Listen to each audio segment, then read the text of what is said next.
Welcome to the 108 podcast, starring the drunk uncles of White Sox Twitter.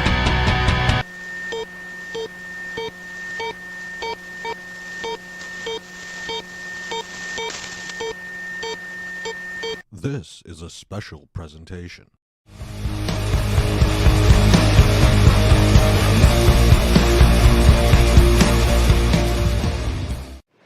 Hey guys, so you have a podcast, huh? Just kidding. I knew that for at least 2 years. I can't even go through my basement without knocking over some 108 merch. Or go to a baseball game without meeting a new friend with a Twitter name. In all seriousness, I want to say congratulations to each of you for 5 years of baseball, beer, and bullshit. Not only has it brought you guys together better as friends, but it's created a community for the White Sox that has brought them together in person, through a pandemic and back, and created a movement. 108ing is a feeling of fun and belonging, and it extends beyond the foul pole, beyond 35th and Shields. And I know that that comes from the core of who you assholes really are. And the friendship and the banter that you have is really what creates the magic of this podcast. And so as we raise our glasses to the 5 years into the podcast, we're also raising it to the magic. So congratulations. I would also be remiss if I didn't take a moment to say to my Sox summer and my forever crush and my love, happy anniversary, happy 10 years. I hope that we have a love that's enduring as your commitment to the 81 home game series of the White Sox. And I hope that we have many more years of love and laughter ahead and a basement full of podcast merch. And so cheers. Here's to the movement and the feeling and the 108ing. Congratulations. Congratulations on 5 years, guys. Pretty amazing. From what started off as a blog and a section that hardly anyone would sit in to what it is today with the section being packed and welcoming to all to the 2 podcasts that you have going on, to the merchandise sold, to the road parties, the road watch parties. Even though the White Sox don't help us out with their on-field play.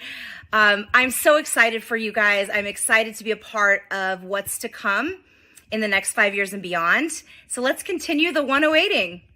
Hey, congrats on 5 years.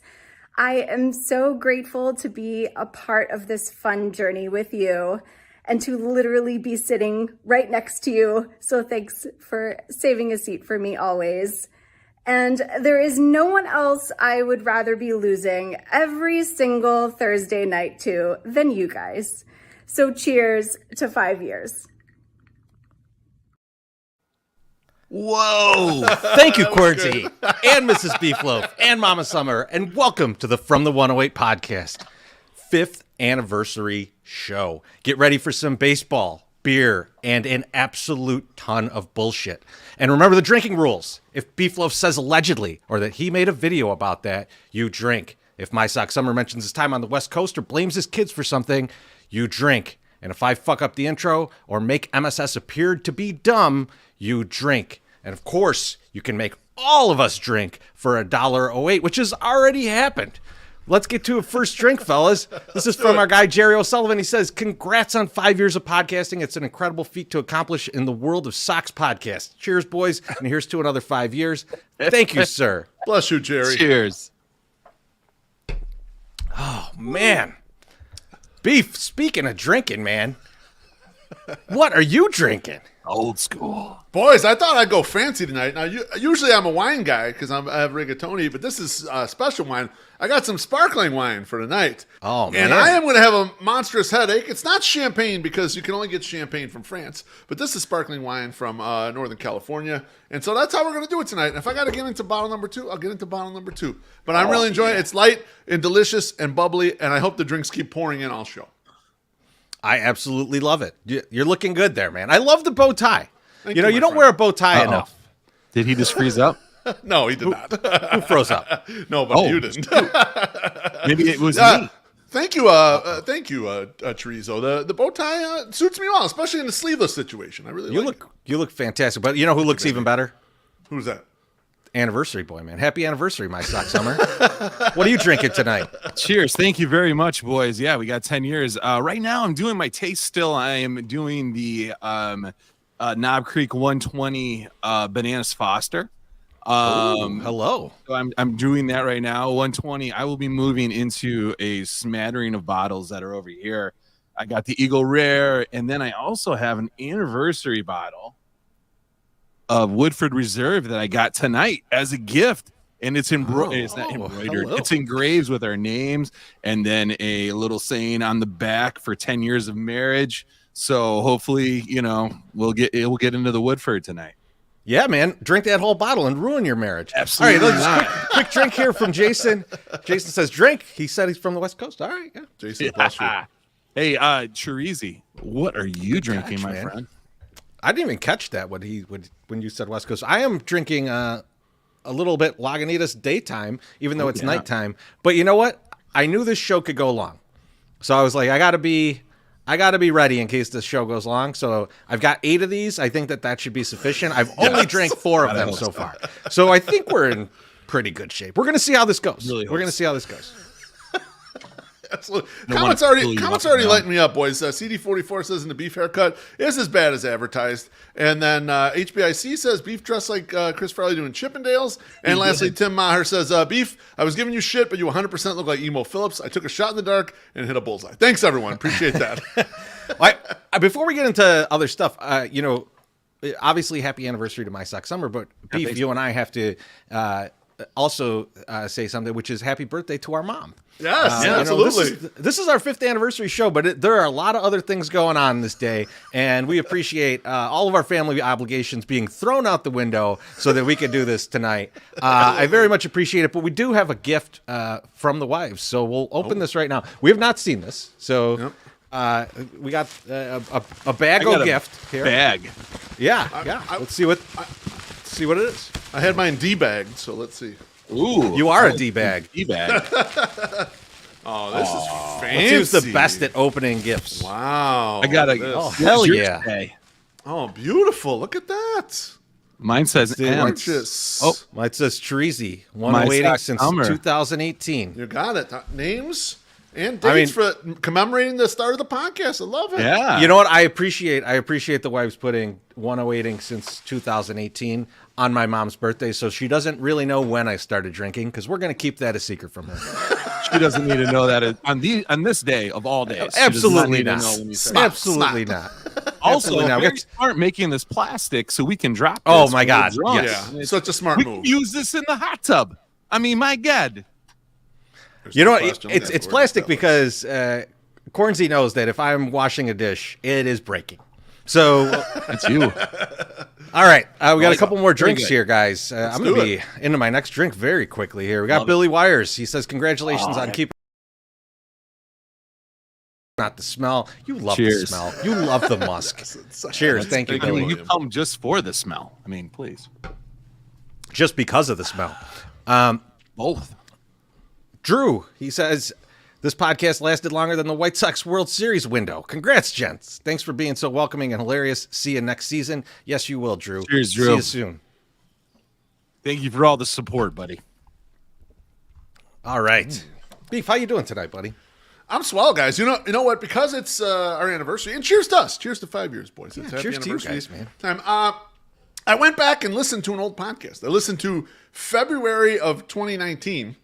It was right after the White Sox did not get Manny Machado. And I wanted to listen to a half hour of us going back then.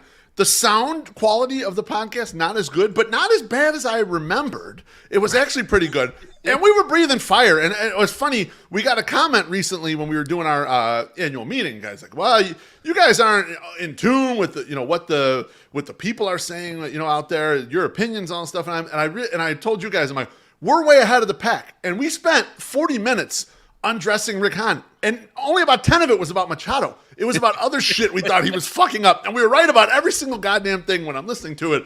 So really, I feel good about us being ahead of the curve. As much as people want us to be in the meaty part of the bell curve, you know, we're at the end. We're at the end of the curve. We're usually ahead of what's going on. But my question to you guys, when we started this 5 years ago, did you think we'd still be doing this shit 5 years from it? Like from when we started? Did you think we'd still be going today? I didn't think we'd do a second episode. When we started this, we were all very reluctant to start it. We had for a long time because, and for those of you who were probably on Twitter today seeing the congratulations and the 5 years things, I think it was Bonnie was like, it seems like it's been a lot longer than 5 years, and it has. It has. Yeah. I mean, like it started in 2016 as a blog, but the podcast. This is the 5th year anniversary of the podcast, and so those first few years, we were absolutely against doing a podcast. We were like, we'll go on other people's podcasts. We'll do that, but we don't want to take on that responsibility. We did the Sunday Soak. It's too good looking. We're just going to do the Sunday Soak, and that's it. And that's the only time you're ever going to see us unless you see us in person. And then we said, fuck that, let's do the podcast. And I didn't think it was going to last at all. Like, I thought it was going to, like, morph into, we'll do this in the winter, and then when the Sunday Soak comes back, it's Sunday Soak time. Right. And so I did not think we'd be doing this 5 years later. I also didn't think I'd be alive. How about you, MSS? What do you think? It's funny because I've never seen an end to any of this. So like, it's not something there that is making me think, oh God, I got to do this again. I got to go down, in my basement or go to somebody's house, which an in-person podcast, and just get all trashed up during the week. Like, it's my social outlet with adults. I mean, you guys are barely adults, but you're adults. And it's something that is different. We watch adult films, for sure. It's true. Not together yet. No. We'll have to change that. There's still time. So let's live tweet that. I'll make you guys watch Up and Comers with Jenna Jameson. That'll be great. Randy West. Oof, that's a mullet. Here we go. Not a porn guy, though, actually. So anyway. No, the thing that I think is the most important thing, Loaf, is I feel like we are constantly challenging ourselves and reinventing things and redoing things and questioning almost everything that we do. And it's weird to say that, especially to a guy like yourself who tweets 77 times a day about anything, but like it really is like we are very critical of things and very critical of what we do and always have been evolving. So it like doesn't feel like the same show as when we started. And I listened to the first episode that we did. I did like about 45 minutes of that. And again, the sound quality was not as awful as I thought it was. Right. But it was still bad. But it was also just that the excitement that was there. I was like, oh God, I remember that, but it was like that excitement sometimes is only there like when you're like face to face and you're with each other. And we were just trying to, I especially during ad reads was trying to fuck with you guys so much and like try to make you laugh and just to say something. Like when we would do the baseball player stuff and we talk about, whatever, what player it is. And I would be like, I like that guy when he was in like Higher Learning, or like he's an actor. Why are we trying to sign an actor? And it was funny the first 17 times and then it wasn't funny later. But no, I as long as we continue to do this, like, and it is fun to us, I feel like we'll continue to go on and do it. You will have 6 other podcasts that you'll be running at the same time. So you'll have the Ajou, you'll have, the Jardiniere, you'll have the Bun, you'll have all this other shit going on. You're just going to stack the podcast thing high. But yeah, no, this is always fun. It's the original. This is like Wu-Tang getting together just to fuck shit up one more time. Let's hope nobody becomes a little dirty bastard and dies. So we're good. MSS, I do care how you're doing, but let's get to some of these drinks first because they are piling up. Oh yeah, they are. Let's do it. Get here. So this one's from Kirk. He says, congrats on the 5 years. Glad your wife's got the year right on the cups. Would hate another pin situation. Cheers. Thank you, Kirk. If you're not familiar with what he's saying, the White Sox sent out season ticket holder pins, and they couldn't have fucked it up more. Someone who was 26 years old got a 37-year pin. Pretty close. All right. Going Very from close. CD44, he says, probably about time I chipped in a few bucks. Thanks Oh, for starting cheers. this indescribable community. Thank you, sir. Well said, And thank I you. can't believe I was able to read that. Indescribable. All right. It's beautiful. From Daniel Pierce, happy anniversary, guys. You make a Chicagoland Sox fan living in St. Louis feel at home throughout the year with your insights and meatball BS alike. Slancha. Same to you, Daniel. Thank you, Daniel. Appreciate you. All right. From John Nava, he says, congrats, fellas. Also, can I get a GFY to the USPS? Ordered a hat from the 108 and said delivery was today, but nope. Mother. Oh, goddamn. Mailman Jack. Mailman Get your Jack shit is to together. blame. But cheers, John. Thank you. Thank you, John. Bless John, you. actually, sometimes they do say that it was delivered, but it's actually not there, and it might show up in the next couple of days. So keep your eyes open. If it doesn't, I got you.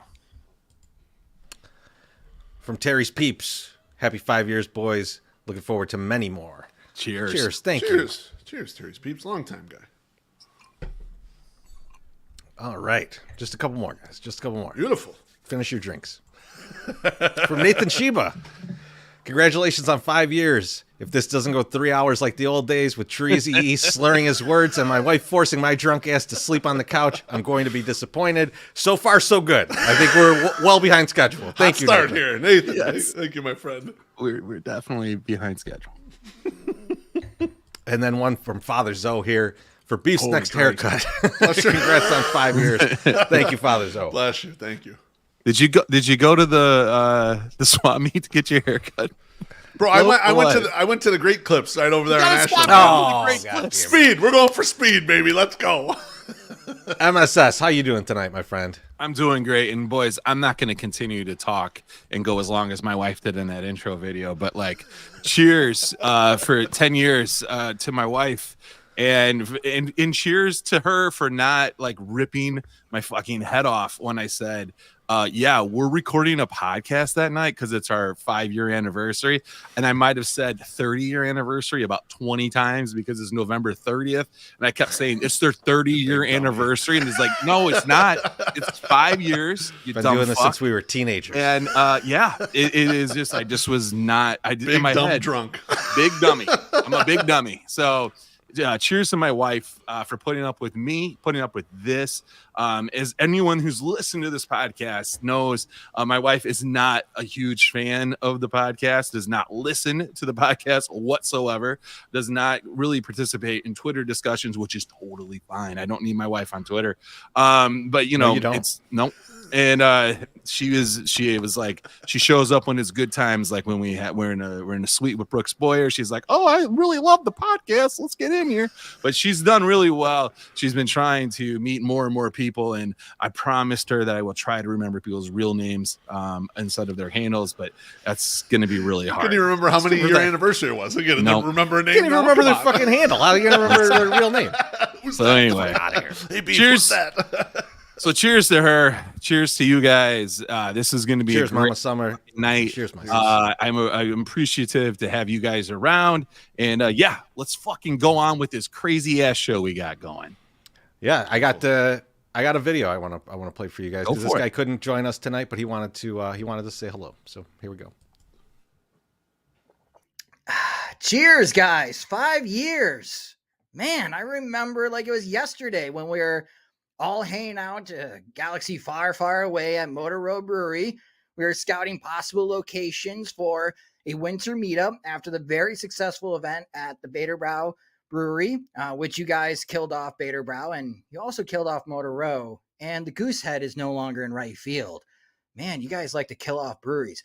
Anyways, I had an idea back then of doing an online internet radio station for White Sox podcast to play on a cycle, but there weren't enough shows and they weren't consistent in their publishing back in 2018. And 5 years later, not much has changed. But that is when I used the most effective means of convincing Teresi to do anything, guilt tripping. And naturally, Beefloaf was against the idea of you guys having a podcast because, one, it didn't involve the hot tub, and two, it required actual work. But you did, starting out at Teresi's kitchen, and now with the same setup you guys have had since COVID.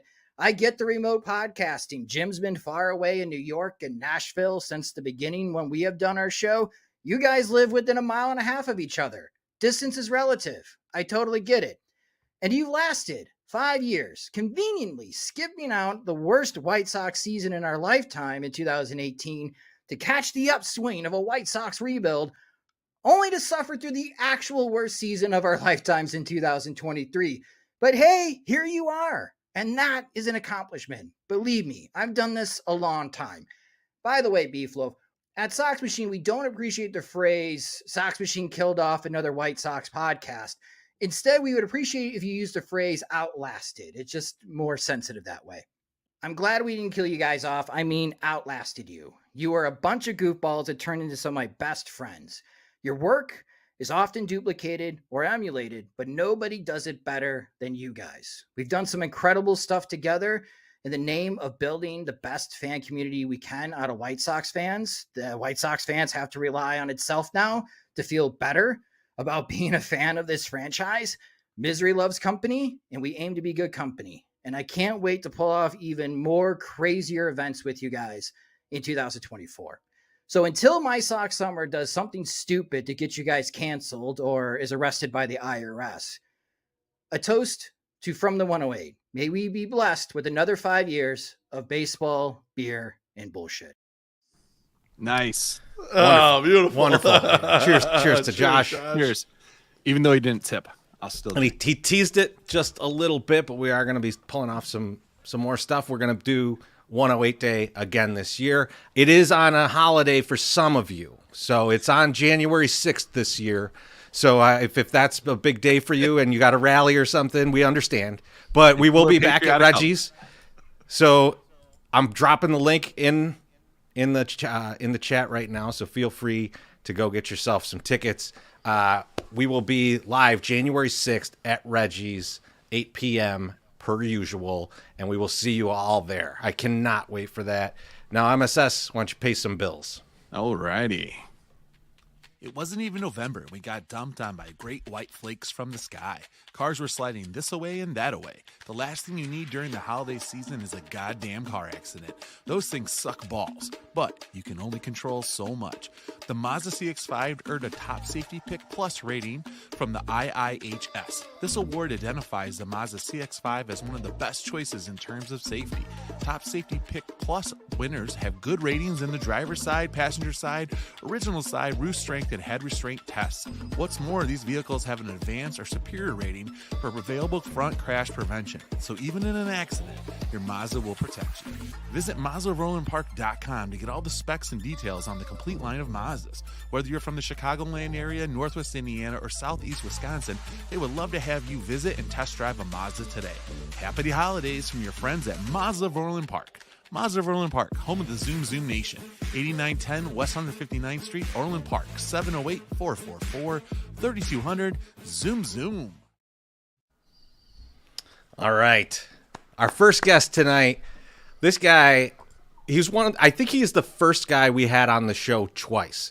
And this is back in the days when we did 3-hour long ass podcast in the dead ass middle of the week. Like a Wednesday night, we'd go like 3 hours. This guy was kind enough to come to my house, bring beer, talk shit for like 3 hours, and then we'd go, hey, do you want to do this post-game show with us? And he was like, fuck yeah, let's just do it. And we're on for another 30 minutes.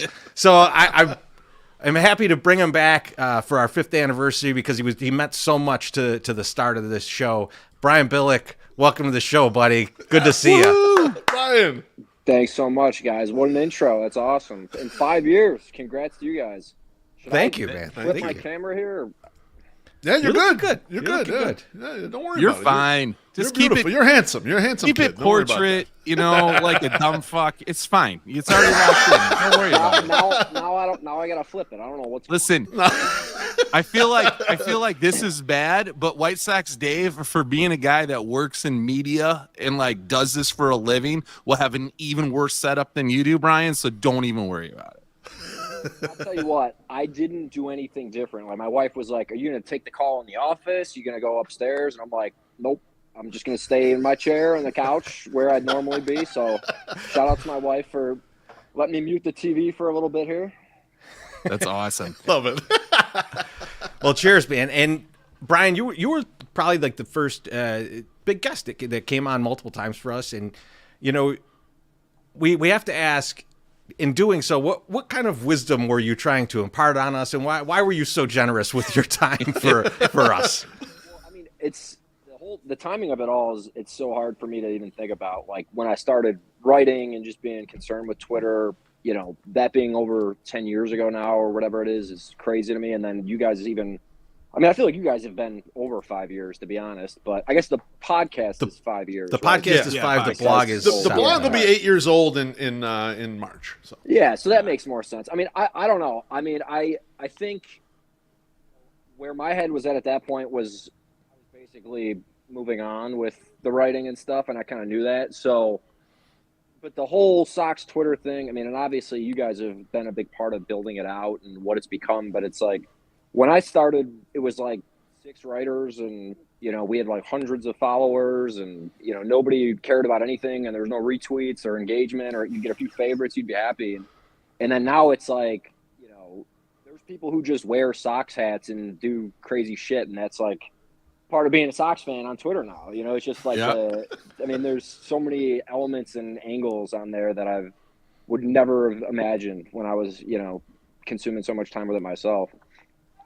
Brian, I don't have very many notes for your section, but my one thing is that you came on to the episode talking like crazy mad shit about people, and I was terrified as I was excited about it. You know, I was just like, this is great, but like we're gonna catch some shit or nothing's gonna happen at all, and nothing happened at all. So it was fun. It was fun to get it out, and I was like, all right, well now I can talk mad shit because Brian just talked big shit. So it's like, we're good. We're good. Well, we can do whatever we want now. I'll tell you, like, I don't know if it was a Tuesday or Wednesday night, whatever it was. Got online in the morning and I'm working, whatever. I'm checking Twitter at lunchtime, and it was like every reply that I probably got like 10 replies or something. Like, great, love the podcast, super entertaining, like a bunch of compliments to you guys. But then over the next like 2 or 3 months, like I just developed all this like troll army following me. All these people hate me that I didn't even know about. So there was that part of it, but I don't know. It is what it is. You know, I think that's unfortunately the way the internet goes. I mean, I definitely caused a lot of it. Not to excuse myself, but it's just how the internet is. If you put yourself out there, you'll get people coming back too. Yep. So Brian, when speaking, kind of tagging on what to MS, when you came on, you came at some of like the bigger shooters when you were a guest on our show, like James Fegan and guys like that. And like, do you think White Sox podcasts in general lack that critical nature of one another? I think there was a lot of criticism. It was just from, you know, people with anonymous handles and, you know, people with 40 followers. But, you know, I just, with Fegan, it was just, I mean, to be honest, it was personal. It wasn't personal, but it was personal. Because there was a point where I took things very seriously and, you know, I didn't conceal I intentionally concealed my identity and nobody really knew who I was. And that was by design. And like, I don't know. I don't think he was fair to me. And to his credit, you know, he kind of owned up to it. But the whole thing with me and him, and he knows that, and he's admitted that. And I think I finished it for the most part. But, you know, even if I was negative with him, just based on my experiences with him, you know, I'm sure I was, you know, speaking to just what a great writer he is. Because I definitely looked at him as someone who was brilliant and someone who was different. You know, when I was first reading like people on Twitter, him and Jim Margulis were, and I mean, honestly, still are a clear head above a lot of, you know, I mean, I guess I'm not as abreast to it these days, but back then they were the superstars, at least in my view, the people that I thought were clearly better than others. And, you know, whatever Fegan had against me, I think, you know, the fact of the matter was he was working really hard and putting in a lot of work with his writing. And he had like whatever, like not that followers matter, but when you're 20 years old, people definitely, and I guess a lot of people do care about followers, but I don't anymore. But he had whatever 600 followers when he worked so hard, and then it's like I get on one article with Dave, and I get like 1,000 followers overnight. You know, it pissed him off. You know, it's human to an extent, or it's human nature. But I don't know. I thought it was petty, so I took my shots when I had the chance. It seems to me, Brian, back in the day when you came on, you got the feel of the podcast right away. A lot of people showed up as just guests. You became part of it right away. We started talking music and talking all kinds of different things that became like the framework of the podcast. We're a White Sox podcast at heart, but there's a lot of different interests, a lot of different things we talked about. I was appreciative of that. Did you just like feel comfortable jumping right in there? Was it the Heine lights that you had like 10 of that you felt like was get the juices flowing, or what was it? Well, I mean, it's like a government name. It's Treasy said, why were you so generous? It's like, I'm a guy. I like to drink and talk sports, and we have common interests. And, obviously and especially back then, I was seeing you guys at the stadium all the time, and it's easy. And plus, where I was living at that time, I was walking there, I was walking back and forth. Right. It was nice. So I know one of the times I didn't have dinner, so that definitely contributed. And you weigh like 5 pounds. So, yeah, that's...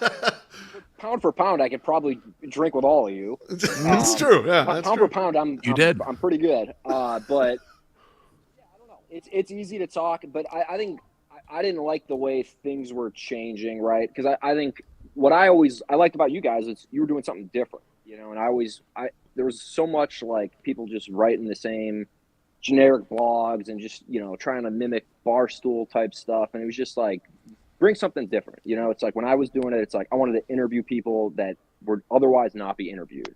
And it's like, you can not like me personally. You can not like the way I would write or talk about stuff, but I'm bringing out stuff that otherwise wouldn't exist. And that's what I strive to do. And I think you guys do that too. And plenty of other people do. But I think at that point, there was just like this, we had 100 blogs and they were like 90 of them were doing the same thing and, weren't worth anything. And all these people are like, it's all drama and gossipy. It was just like, I don't know. It felt like high school, to be honest. It's now podcasts. There's not as many blogs anymore. It's just 27 podcasts or 37. I mean, whatever. It just depends. So Brian, you did ask us to ask you about a certain situation with one of our guests that's later in the show. So, I mean, feel free to let us know what's going on here, and then we can ask him about it as well. So, kind of going back to me stopping with Twitter and everything, it's like my life's obviously changed a lot. I've moved a few times, got a few different jobs, got engaged, got a dog, got married. And now my wife had a baby in July. So, you guys have kids, you know how it is. Everybody starts hearing that, your wife or your significant other's pregnant. You start getting the text from family, from friends. And, some people send you like, I think they were like sentimental, like kind of like gristly guys. They send you like really like deep stuff, like being a father changed my life. Some people don't really care. But then out of all of them, Sox Dave was the only one. I said that my wife was pregnant in a group, and they're all, telling me thanks or congrats, and that's awesome. And then Dave just texted me one-on-one like, that sucks, dude. I had other friends that got pregnant. It's like, I know they blow, it's like, your life's over. and I mean, obviously you're making sacrifices when you have kids, but I mean, I don't know if Dave's ever going to want to go down that path, but it's always something I wanted to do. And it was just funny. He was the only one. I'm sure other people felt it, but to Dave's credit, he's honest and a straight shooter. I love it. What an answer. And congratulations on the kid too. They're fun. Yeah. Girls are fun. Yeah, absolutely. Don't worry that they're not going to be into sports or do any of that disgusting shit that you were hoping that a son would do, because they do every fucking thing the same. I mean, my girls, I was with my youngest the other day. We were at the library and she's ripping ass in the library. And I'm like, listen, I go, dude, why don't you go use the bathroom real quick? She's like, Dad, that's not me. And I'm like, it's just you and me here. There is nobody else in the library. It has to be you. And she's like, no, it's not me. It's you. And I'm like, no, it isn't. Like, MSS is right. You can blame your farts on your kids as much as you want. I was going to say, MSS definitely cropped us in the library, blaming it on his daughter. No, I only cropped us in the concourse, my friends. Everyone drink. MSS blamed his kids for something. Yeah, I don't want to be crass, but, we got a split level house, so my wife will be up there doing whatever, and I'm down here with the baby, and she'll check. You know, was that you or her? You know, Oh yeah. you want to make sure the Don't worry baby's about it. passing gas. I'm like, I'm fine down here, all right? Like, don't worry about yourself. All right, worry about yourself.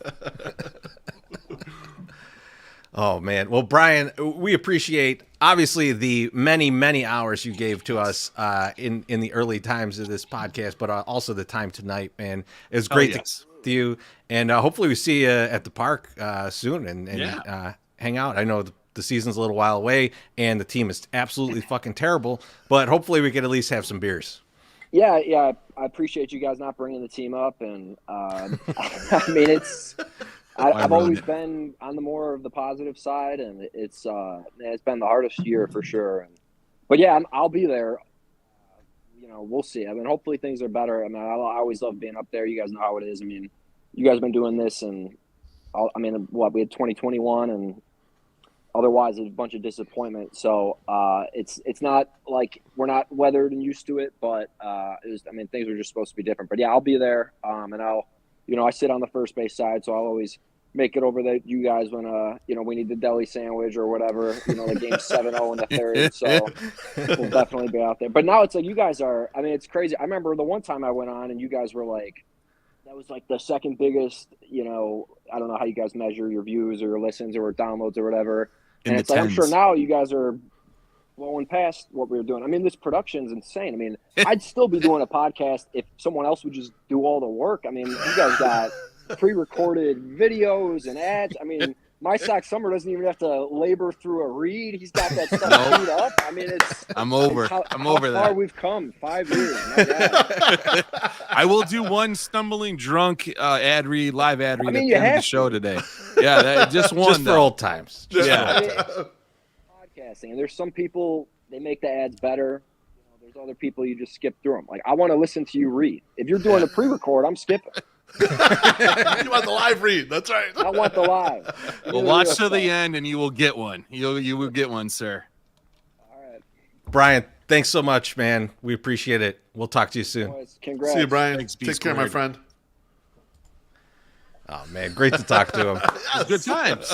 That's a dude that like I will occasionally see like up in the concourse when I'm like going up to get a beer or something, and like that's a dude that always just like is always happy to see you, which is unusual when the team is just terrible as it is. So it's actually and it's always great to see him. And Treasy, he was on 3 times kind of in the early, but you're right. He was the first person to come on twice.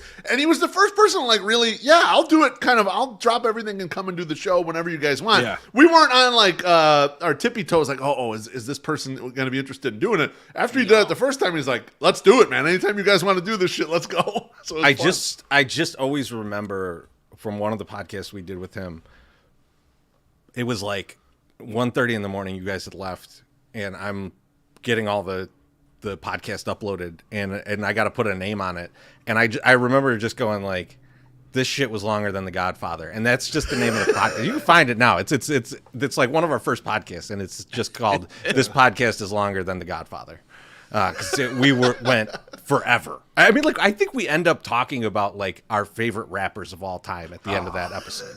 It's got to be good though. It's probably really good. I mean, and wait a second. I do want to pick I got a bone to pick with both you guys because you were saying about how good the old podcasts sound. Like, I was surprised how good this. No. I went back and compared to how bad I thought it sounded. That's what MSS was saying too. We thought it sounded way worse. It still sounds bad compared to this, but not as bad as we remember. That's what you guys have very low expectations then, because when I had to do MSS's story time for A-Rod, God. I had to do surgery to that thing. We talked in the wrong part of the microphone for almost 6 months. You know? Yeah, wrong hole. That's an MSS special right there. I do want to play a quick video from one of our longtime guys. He wanted to give us a quick message. All right, babe. Can we watch the 108 podcast on the big TV tonight? What time does it come on? 9 o'clock. How about it? I'll go in the bedroom and watch Lifetime movies. Why don't you want to watch it? Because it's not a Christmas movie. Oh, okay. Well, guys, congratulations on 5 years. You've really brought my family closer together. My wife loves when I just like put on headphones and listen to your podcast, and I played in the car on road trips. So thank you for accompanying us. You teach my daughter lots of nice words, the same words I teach her. But yeah, congrats on 5 years. It lasted longer than these guys. Sons of Anarchy. Yeah, I don't know. That used to be a podcast, I think. But y'all are awesome. Congrats. Made me laugh. Congrats on 5 years. That's a hell of an accomplishment because I've dabbled in trying to get a podcast. I can't even get one episode because I'm like, what am I doing? Who wants to hear me? But good for you guys. That's awesome. Cheers. I can't make a video without doing a shot of Malort. I don't know why, but I just can't. But looking forward to 5 more. Cheers. That was good. Thank you from cheers, Jimmy. Our guy Jimmy. Cheers, Jimmy. So that's another. We got to announce another thing here. Is December 21st. We will be doing Festivus again, and yes. Jimmy will be joining us again. He knocked it out of the park last year. How could we not have him back? So December 21st, the lineup is full. We got everybody that we wanted, agreed right off the bat. And so we've got a beautiful lineup. We'll be releasing that later, but Jimmy's in, and it's going to be a great show. My Sox Summer, you want to pay some bills? Yeah, let's do this. November is here. It's time for all your holiday faves to start showing up. Turkey, mashed potatoes, green bean casserole, stuffing, sweet potatoes, dinner rolls, and pumpkin pie. Classic holiday food, but they can get a little stale, right? Of course they can. You can only eat so many turkey sandwiches before you start craving a change. Enter Lawrence's Fish and Shrimp. They've been serving up your freshly fried seafood favorites since 1950. So when you've had enough of the bird, get your butt to one of Lawrence's 4 locations and get a full order of coconut shrimp. It's sweet and pairs well with their Thai chili sauce. Add fries and a drink for only $5 more. It's the go-to move all holiday season. Visit them online at chicagoshrimp.com to see all their locations. And through the magic of the internet, you can see their menus and even place an order. Pretty goddamn amazing. Happy holidays from your friends at Lawrence's Fish and Shrimp. Lawrence's Fisheries, serving the seafood you crave since 1950. They're so smooth. Awesome. That sounds wonderful. You sound smooth. You get the new ones. The image with the huge shrimp, though, man. That's the thing that really takes me. I wish when they delivered, they would have the shrimp that were like the size of my fist. Like that would be a big old shrimp. I would love like the fucking alien shrimp, but covered in fucking coconut and deep fried. Oh, how good so eat it like one of those big fucking turkey legs, like an NFL football player. We do got a couple drinks we got to get to. I'm on to the Eagle Rare, guys. Just so you know, I'm drinking the Eagle Rare right now. Bless so up. From Herb Lawrence, he says, cheers. Cheers, Herbie. Cheers, Herb. Herbie, longtime supporter of the pod, too. Absolutely. I mean, and that's one guy that I love to see at the park. And, sometimes Herbie is just in outer space when he's at the park. And correct. I love it. It matches my outer spaceness when we're at the park. So it's one of my favorite people to sit next to at a game. Nathan Chiba says, he does. I own the Brian Billick kicked and broken cup holder from the 108, a prized possession. Cheers. Cheers, Nathan. Beef, why don't you tell that story? So I want to say it's 2018 opening day, or maybe 2019. I might be getting the year wrong. Though I think it's White Sox Mariners opening day. The White Sox have a big lead. And Billick and a bunch of guys, they all come over and everyone's hanging out and we're thinking, okay, this game's gonna, it's gonna go well. And the game ends up getting tied and going into extra innings. And then the Sox blow the lead in extra innings. And when they blow the lead, Brian gets so mad he kicks off the cup holder, right? And it just snaps the goddamn thing right off the seat. And so, okay, it's broken, whatever. We picked it up and we kept it. It stayed broken the whole fucking year. There was no cup holder. Yeah. The Sox never came through and replaced it. It just was open. It wasn't until the next year. And then the cup holder they replaced it with, different color. It was not the same color as the seat like the rest of the shit. This was some gray shit with all the green seats. It was ridiculousness. It is still the wrong color. It does not match. It's right next to me. So it's right at my seat. It's right at my seat. Yeah, I have the post Billick cup holder for my beer. It's almost as bad as the rat. There's a cup holder that was knocked off that we talked about. I believe we bring it up to Brooks in the podcast we did with him, and still nothing. Still like a year goes by before they even fix it. Got a couple more. Holy from Christ. Steve. He says nothing, but we appreciate him, and he looks Thank you, great sir. in that Bless you, 108 Steve. tank we sent him. Yes. Steve, unfortunately, I had a couple women's items I had to get rid of. I had to give them to people that I know were married or friendly with girls. So I sent it your way. And our guy, Husky Bardo, he says, cheers, fellas. Happy 5 years. Husky, Cheers, bless buddy. you, my Thank you friend. so much.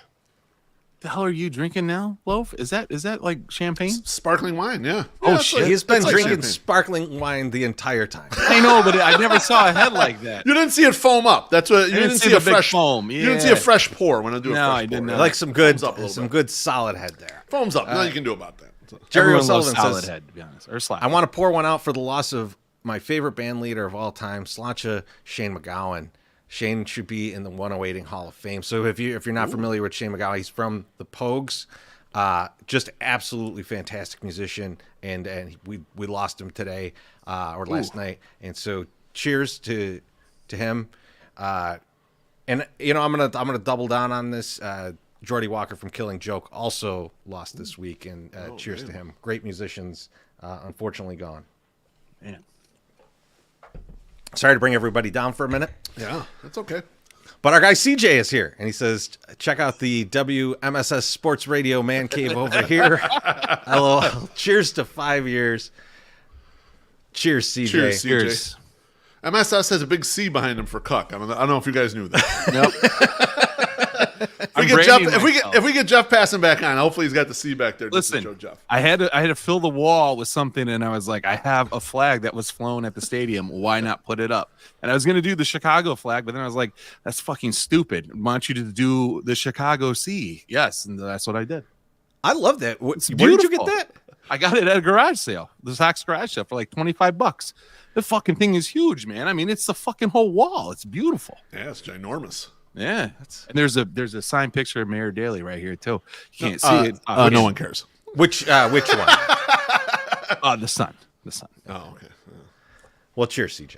Mumbles. Cheers. Thanks, CJ. You got another one here from our guy Joey P. Joey P. He says, keep the good times coming. Salud. Salud, P. Joey. Bless you. Oh, all right. Well, we got a guest coming up in a minute. He's a champ in his own right, but I want to get a word from a couple of our former champs as well. What is up, the 108 gents? I'm here with Remus to wish you guys and congratulations on your 5th anniversary. You successfully outlasted the White Sox teardown, rebuild, competitive window opening, competitive window closing, and another teardown. And I hope that you're here for the next rebuild, competitive window opening, competitive window closing, but Jerry is not. Congrats, boys. Thanks for doing all the stuff you do. Love you, especially you, my Sox Summer. How you doing, folks? It's your boy, Brian Knights here, the 2022 108 tournament champion. And it's an absolute honor to be here to congratulate you boys on 5 years. Happy anniversary. Unbelievable. In a White Sox Twitter landscape where brands are born and die every single day, to get 5 years and build the brand you guys have, it's a hell of an accomplishment when some other podcasts don't even make it a week. So congratulations. It's an honor to be a part of it, to have shared countless 96-calorie beverages with you boys, whether in the ballpark or at the bars, or even have had the absolute privilege of sharing hot tub water with you beautiful men. I love you guys. I can't wait to see where the next 5 years takes us. Whether it's QTMFBB or the 108, we're not going fucking anywhere. And you bet your sweet ass I'm coming back for the title. So let's fucking go. Happy 5 years, boys. Cheers. Love ya. Hey friends, sorry this trophy's in the way. But hey, congrats on 5 years of podcasting, and here's to 5 more.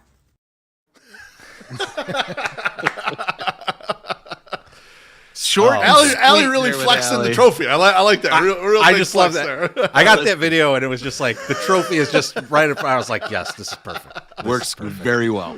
A couple more drinks, fellas. Just two quick drinks here. We got one from our guy Vo. He says, bought my ticket. Can't wait to give SDJ 5K a big ass hug on 108 day. Cheers. Oh, should kiss too. See, I the would love. love it. The love. It shines through on 108 day. Absolutely.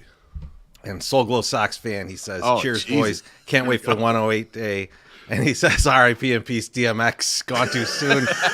He's right on track with Stacey Dash to know about that one. Yes, he is. Cheers there. Just talked about Stacey Dash today. Oh, man.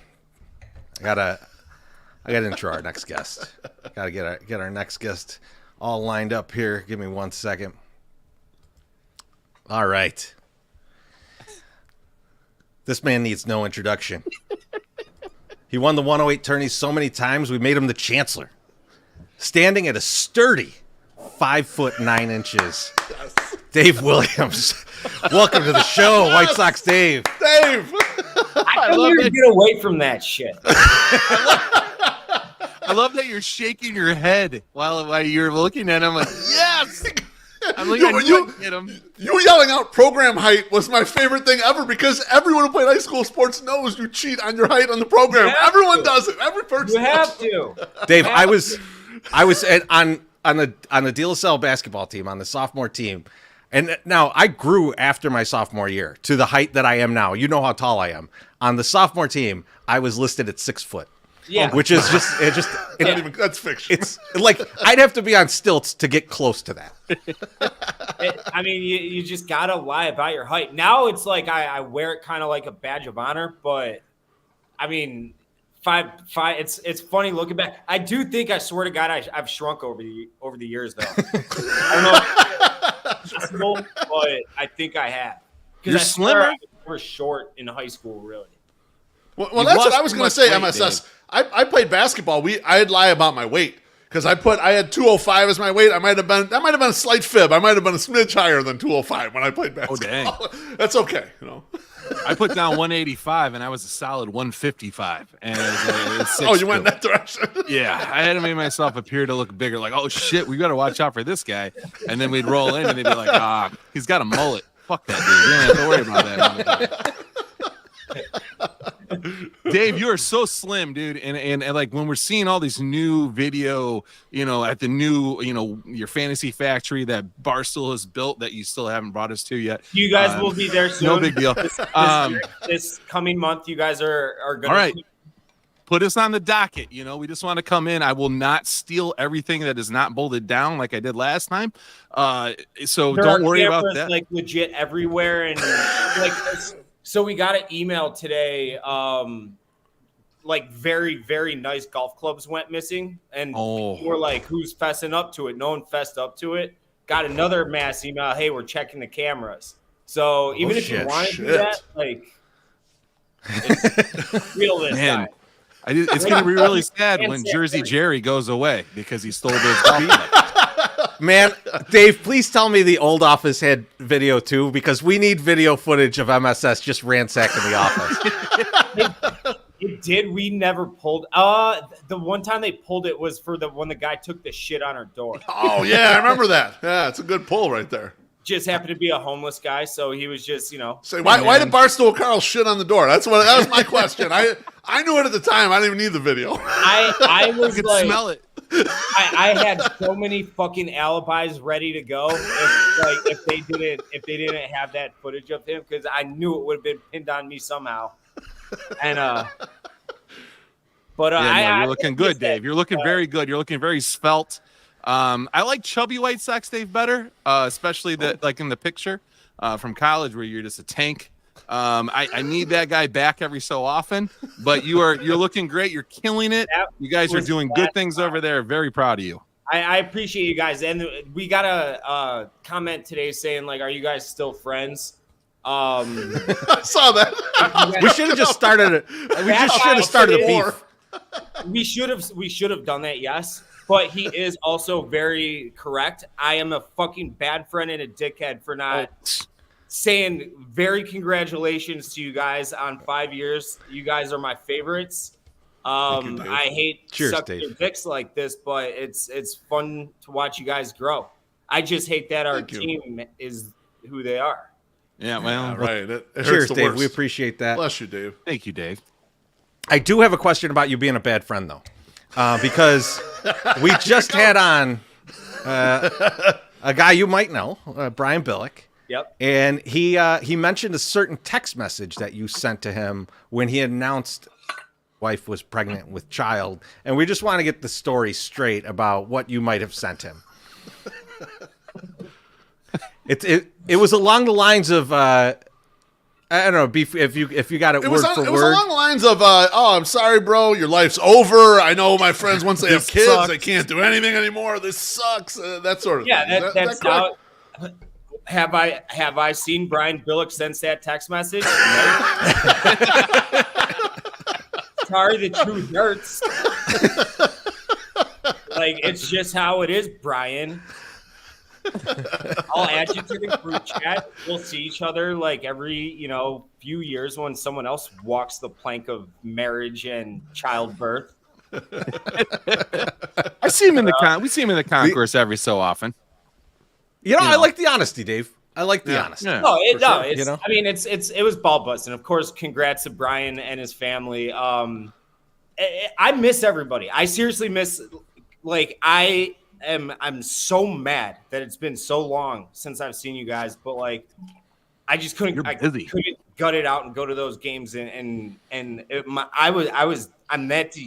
that organization is that detestable to me at this juncture that I could not, in good faith, spend money and my time there, and it sucks. I hate it.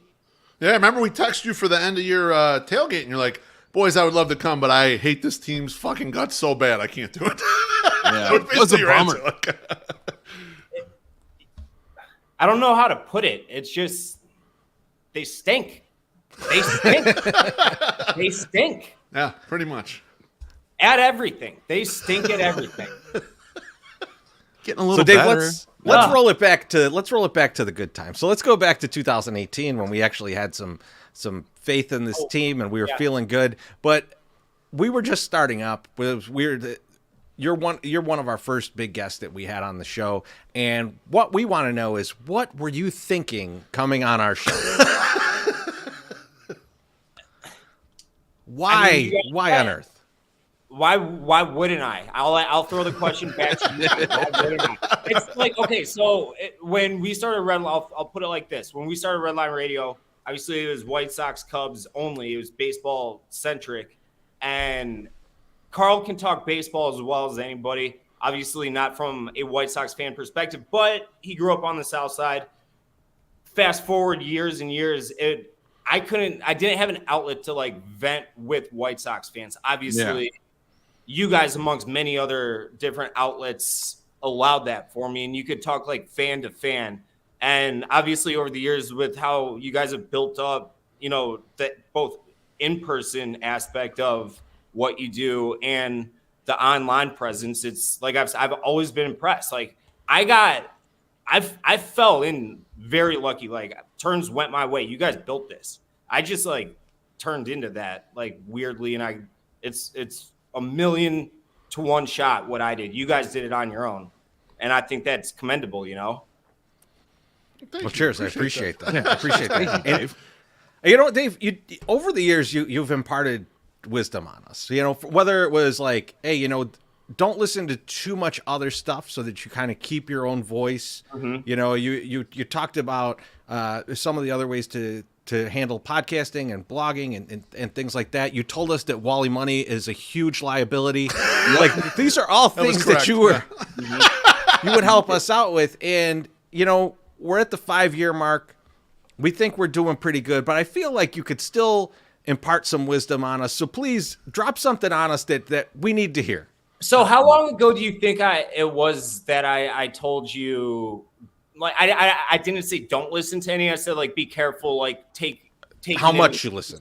Yeah, right. Yeah. How long ago was that? I remember the conversation, but do you remember how long? I want to say almost 5 years ago. Yeah, almost 5 years ago. It was a while ago. At this point, fuck that. You guys have your own voices. I think not just you guys, but a lot of like Sox on 30, like everybody's got their own voice. Everybody is who they are at this point. So take in everything. That's what I would say. On top of that, like, obviously just, it sucks that so much of, I hate thinking in terms of numbers, but I guess I'm kind of bred to do that at this point. Like your success and our success as people who have kind of made livings, side livings, whatever, off being White Sox fans, it's tied to this team's success. Right. Which really that is rough. So I guess like it's not the best. Pick a better team. Yeah. Might be too late for that, but I like that advice. You can even pick a different team in the city. Like, you had to lean into like the whole comment, like just the bullshit part of the baseball beer and bullshit, you know? Yeah. So like, because nobody wants to like, unless you're that much of a just you can handle hate listening to people bitch about whoever that day or whatever, because they don't just keep it to the field. They're stink. Let's not forget, you know. They spread it everywhere. Yeah, they spread it all over the place wherever they want. No, like projectile. I'm glad you brought this up because Teresi and I had talked one time. We're like, if we needed to branch out into another sport, we both played basketball. We probably could pick the Bulls up quick. I mean, it would take us probably a season, and we'd have to really study up, but get into the Bulls. And then you watch a Bulls game, and you're like, oh, I don't want to get worse. That's vomit too, that's man. Bad. Not good. This is bad, but that's bad too. Like, I don't want that. Funny, we joke about this all. You don't even have a Bulls person. So we started Red Line Radio after the Cubs won the World Series, and White Sox rebuild started. White Sox were people wanted to buy. I sold a fuck ton of those Han shirts. I can't wait. I remember on some bum on Michigan Ave one day, you know. But I sold a fuck ton of those, like thousands of them, and like that led us to being full-time employees. Then the Bears had their season where they went 12-4 with Trubisky, and we sold a fuck ton of Bears merch that fall where they're like, fuck just doing the podcast here. You guys are all full time. After that, not one team has made the playoffs aside from the Sox and their fucking 2021 bullshit. And the Bears and their like Mickey Mouse. When they played the Nickelodeon game. Nickelodeon game. It was just downhill from there. And now it's like these guys can't sell dick, you know? It's like these teams have to win for us to like sell the shit. At least your guys' personalities have ascended, though. You guys have had a lot of growth, kind of in the Twitter follows and all that stuff. All the New York guys helps that a million times over. Because we get sick of just working with the three of us 24 hours a day, 24 hours a day. You know. Yeah. And but now having all the New York people, and that part has been awesome. I've had so much fun, and I've learned a ton from all the people that are way smarter than me. So yeah, as long as you don't bring your golf clubs to work, it's a great time. You get these New York scumbags stealing fucking high-end golf clubs. A few hours later, to end that story, it did turn out that one of the producers just left him at his desk or something. So they're still there. Oh, they're still there. Yes. Love it. But, I do want to know why only it was a nice warning shot to us, like, "Hey, Big Brother's just watching." So you know, yeah. And you're like, now I'm not going to jerk off in that corner anymore. I should camera well lit. Be a camera there. There's literally, we have a shower and there are cameras in it. Oh my goodness, man! It's that shower beer is going to be shower nap's going to be tough, buddy. Yeah, exactly. I'm sure they'll be trying to force me to do that for like a 24-hour live stream or something at one point. You should do it. Just like, all right, here we wear go. Swimsuit. No one needs to see that hog. He buried himself alive for like a week or whatever. Wait, what? Yeah, I saw that. Yeah, I saw that shit. What's his name? It's for like it's like the Beast or something like that, right? Oh, okay. The YouTube Mr. guy. Beast, yeah, Mr. The Beast, YouTube guy, yeah. He like not LA Beast, Mr. No, Mr. Beast. I think is the guy who buried himself. Yeah. Yes. I mean, he had food and stuff down there, though. right? Like he had like he wasn't. Yeah, like, it was like safe for him, but like he was alive. Yeah, he had a Ponderosa and a Wendy's. Everything was underground. I got some coupons for him though. Yeah, he got free Frosties. I He used had to free make Junior Frosties. there for my birthdays growing up. Ponderosa. Ponderosa? Oh, yeah. Ponderosa was. They were like more because we had 5 siblings. There were 6 of us. They were like more than happy with that. They're like, okay, and they would lie about all our ages too. Dude, salad bar plus the sundae bar. The sundae bar was insane because you had chocolate and vanilla and swirl, and then like unlimited toppings, just insane amounts of toppings. And I always had to yell at the guy like, "Bring us more gummy bears. We need more gummy bears. There's not enough gummy bears." It was that and the mac and cheese. The mac and cheese at those places are elite. All butter. All butter. Well, see, that's like Red Lobster. Red Lobster was like the special occasion place for us, and it's the biscuits. The biscuits are fantastic in Red Lobster. Cheddar Bay biscuits. Let's go, baby. Dude, I could eat 1,000 of those. If you guys want to sink me on 108 weight loss, just send me a whole shitload of those. I'll balloon up to 250. Are you guys gonna bully Chief into doing it again this year?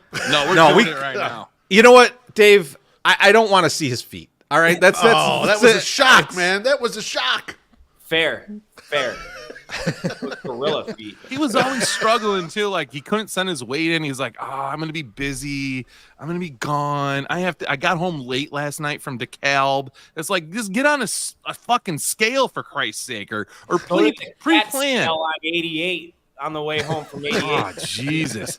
The guy. I mean, every He's a natural fat ass. Every Thursday, I'm just like, hey, send me your weight. And he's like, I just woke up. No, he was just worried that I was going to make fun of him and hurt his feelings. Yeah.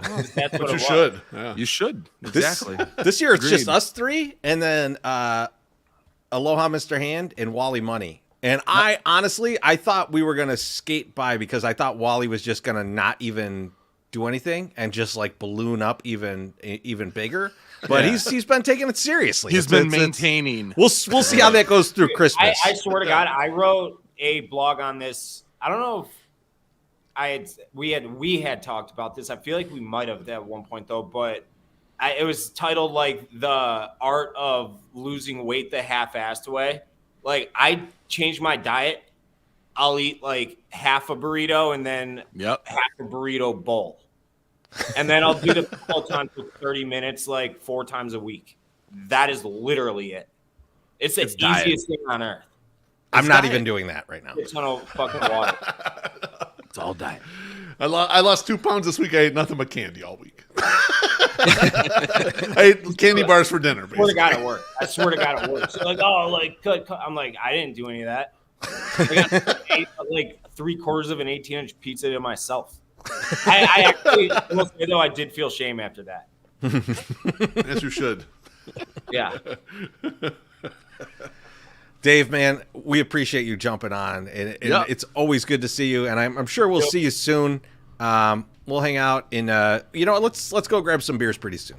I was going to say, as soon as I'm off this, I am going to just pick a date in mid-January for Bavette's. Let's do it. We're in. We're in. I'll wear this suit. Let's fucking do it. I won't wear the sweatpants I have on, but I'll wear the suit. Perfect. I am going to wear sweatpants. Put it on your Google calendar. Dude, no bullshit. We got it. Send us the date, man. Let's do it, man. Got it.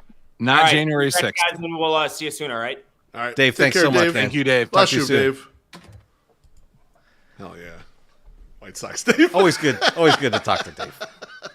I like that we had a couple planned questions and like it just no, we're not gonna ask those questions. We're just He's got stuff to say. We got stuff to say to each other.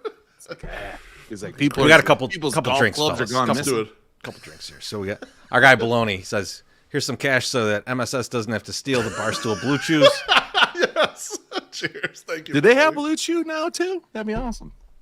I don't know. They didn't have them last time. We asked. Remember, we asked the last Yeah. time we were in there. They're like, no, we don't got it. I mean, I would pop some Blue Chews. Here's one from Drew. He says, "Cheers to White See Sox what Dave for happens. arguing with John Cusack." And my dad walking past asking, "Why are they in a heated argument after a win?" That's hard. Cheers, Drew. And that one from Glab. He says, cheers to 5 years. Ooh, thank you, sir. Glab. Cheers.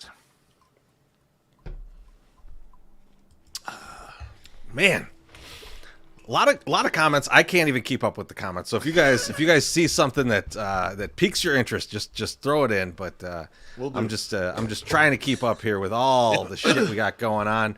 Hold on, we got a couple more drinks. Oh man, they're flowing. I love it. Hop in my back, standing up Brian. too much. And Bilck says $20 for beef butchering the cup holder story. Cheers, I knew Brian. I didn't have all the Doesn't details right. remember these I things. feel like Alex Colomé screwed something up in that game, but I could be wrong about it. Thank you. No, it was Joaquim Soria. It was Joaquim Soria. Okay, all right. Soria. All right, that makes sense. Yep. That sounds familiar. And then Taco Gladiator Jer, he says, cheers, guys. Congrats to the Big Five. Thanks, you, Jer. sir. Thanks, Jared. Welcome back from suspension, my friend. He was Twitter suspended, man. That's good. That's the way that we want when somebody goes missing to like find out what happened. You know what I'm talking Don't about. bring that up during this. I'm We'll not talk gonna about that bring it next up. podcast. It's a happy time right now. Yeah, we can't bring ourselves down. I got another one from our guy Johnny. He says, congrats, gents. Here's to many more years of success. Thank you so much. Cheers. Bless Thank Johnny. you. Cheers.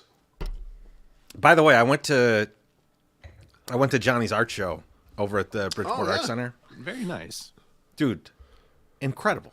Like I was like I'm like, you know how you go, like I have tons of friends in bands, right? I've played in bands, and you know how when you go to you hear your buddies like, oh, I got this band, and you want to go, you're like, I'll go check it out.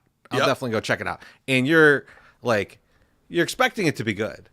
And then you get there and you're like, holy shit, that's some awesome stuff. Like that's how I knew Johnny would have some good stuff. Yeah. But I saw it and I was like, damn, I would buy that if I had Beefloaf's money. I would buy that shit right off. How dare you? How dare you go there? Yeah, he's got a hot tub. You know he's rich. You know what it is? Teresi got all the money in the world, and I always make fun of him about it. But his '90s like street cred, he doesn't like to take credit for it. That's why he pushes back on me. Hell yeah. No, it's the cocaine addiction. Man, bitch, you better start sharing. You ain't getting that skinny, man. Take it easy. No, I would. Yeah, I would be way skinnier. I would be way skinnier. I have a chocolate addiction, but that's cocaine and cheeseburgers. So yeah. What happened to Treasy? He had a taffy addiction. It ripped out 4 of his teeth. Didn't make guy it. Guy got gout and diabetes. Jesus Christ. Hey, we got another mailman in there coming in and showing us here. Let's do this. Oh, shit. Cheers. Mailman Joe Latham. $2. Joe, we're not going to do any political stuff tonight. But thank you for the drink. I'm not going to bring it up because I do not want to get bombed. We don't do any political stuff ever. No, you know what? I think we do Not need one to time. do a little bit of political stuff right now because I dropped the link earlier. We're doing Do it 108 again. Day on January 6th. We're taking it back. We're taking back January 6th. Taking it back. It's our date now. Fuck all that other stuff that happened that day. January 6th, 108 Day. I know it doesn't make sense, but we're taking it back. Fuck it. Why is that in my head when you say when it's January 6th and I go, you know what I'm going to do? I'm going to do Randall from Clerks 2 as the promo because we're taking that date back. We're going to rescue that date from Taking it infamy. back, baby. We're taking I it have back. never seen that shitty movie, and I never will. It's a I think great there's movie. a third one. Is there? There really? is. I have not seen that one. I have not seen that either, and I like Kevin Smith quite a bit. Not seen it. I'll get there. Got HBIC says, didn't want Johnny and Baloney showing me up. Can't be the only bum not tipping. So here you go. Congrats and GFY. Cheers. Stuff. He gave us some of his communion money. Thank you, HPIC. You know what the fucking thing here is? Like the comment, he's basically Scottie Pippen here. Like they're forcing him to tip. Yep. Exactly. He had no interest in it, but he decided to do it just because everyone else said he was.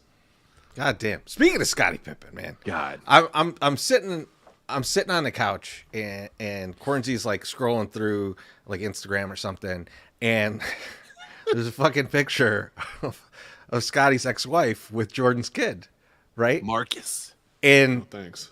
Cornsy doesn't follow this shit closely, and she asked me, "Is this lady related to Scottie Pippen?" And I was like, "Oh, wow." There have been relations. It's the best duo since We're gonna- 88. We're gonna have a talk, and it may be shocking what comes out of this. What comes out of this conversation? I mean, I think she legit thought it was like Scotty's niece or something, and I'm like, well, it's Liza still looks good. You know, she's yeah. I mean, like that's the thing. She still looks quite young, not young enough to maybe marry Michael Jordan's son. Probably but, not. Hey, to each their own. Whatever you got to do, just do it. Don't worry about it. Just do it. Live your life. Just You had to do go it. there. Nice, nice. Just do it. Motherfucker. And of course, I thought it was his daughter. I thought it was his daughter. Well, then. It's believable. That kind of Not shit. Marcus's daughter, but Scottie Pippen's daughter. Scottie Pippen's daughter. Yeah, okay. Scottie I just Pippen's want to make daughter. sure. Obviously. Baloney says related by injection. Yeah. Well, I guess that's that happens. one way to put it. You know, That happens. I guess. Gosh. Good Lord. Oh my God. All right, my sex summer. Why don't you pay some bills? All right, we're gonna kick it old school here. Here we go. I'll just say it. Some moving companies will just stuff your box without a care in the world, just slamming it in there any which way, not treating your stuff like it's special. But when you call Dutch Movers, they will treat your stuff like it's theirs. They'll take great care of stuffing your box, mostly because they have the experience of stuffing a variety of boxes. Small, medium, or large, no box is too big or too small for the Dutch Movers. Plus, they have the passion you look for when you want to get your box stuffed by a professional. And at 6'7", 12 inches, there's no one more professional than Dan from Dutch Movers. He knows his way around a box and will make sure your box is always safe. He'll handle that box like he owns it, gentle but firm. So if you're moving soon, give Dan a call at 708-331-2990 and get a free estimate. He'll be happy to help you stuff your box. And remember, if it ain't Dutch, it ain't much. That was a terrific live ad read. Yes. Nailed every bit of it. Nails the jokes. It was beautiful. Very nice good. job, my sex I didn't summer. fuck up one time. I'm very impressed by that. The Eagle Rare has come through in the clutch. Terezi, I do have a video to play. Should I just play that now? Why don't you play it? I'm going to play it. I'm going to play it right now. Here we go. All right, here we go. Hey, Southpaw, move to your other side. We can't see the sign. Southpaw. It says congrats on 5 years, Southpaw. We can't see the sign that says congrats on 5 years. Move other side. Yeah, Southpaw, we can't see the sign. You got to move to the other side. Oh, you got another sign. Southpaw, we move to the other side. Southpaw, why'd you write, now get some real jobs? It's pretty funny. Yeah, all right. Thank you, Southpaw. Congrats on 5 years.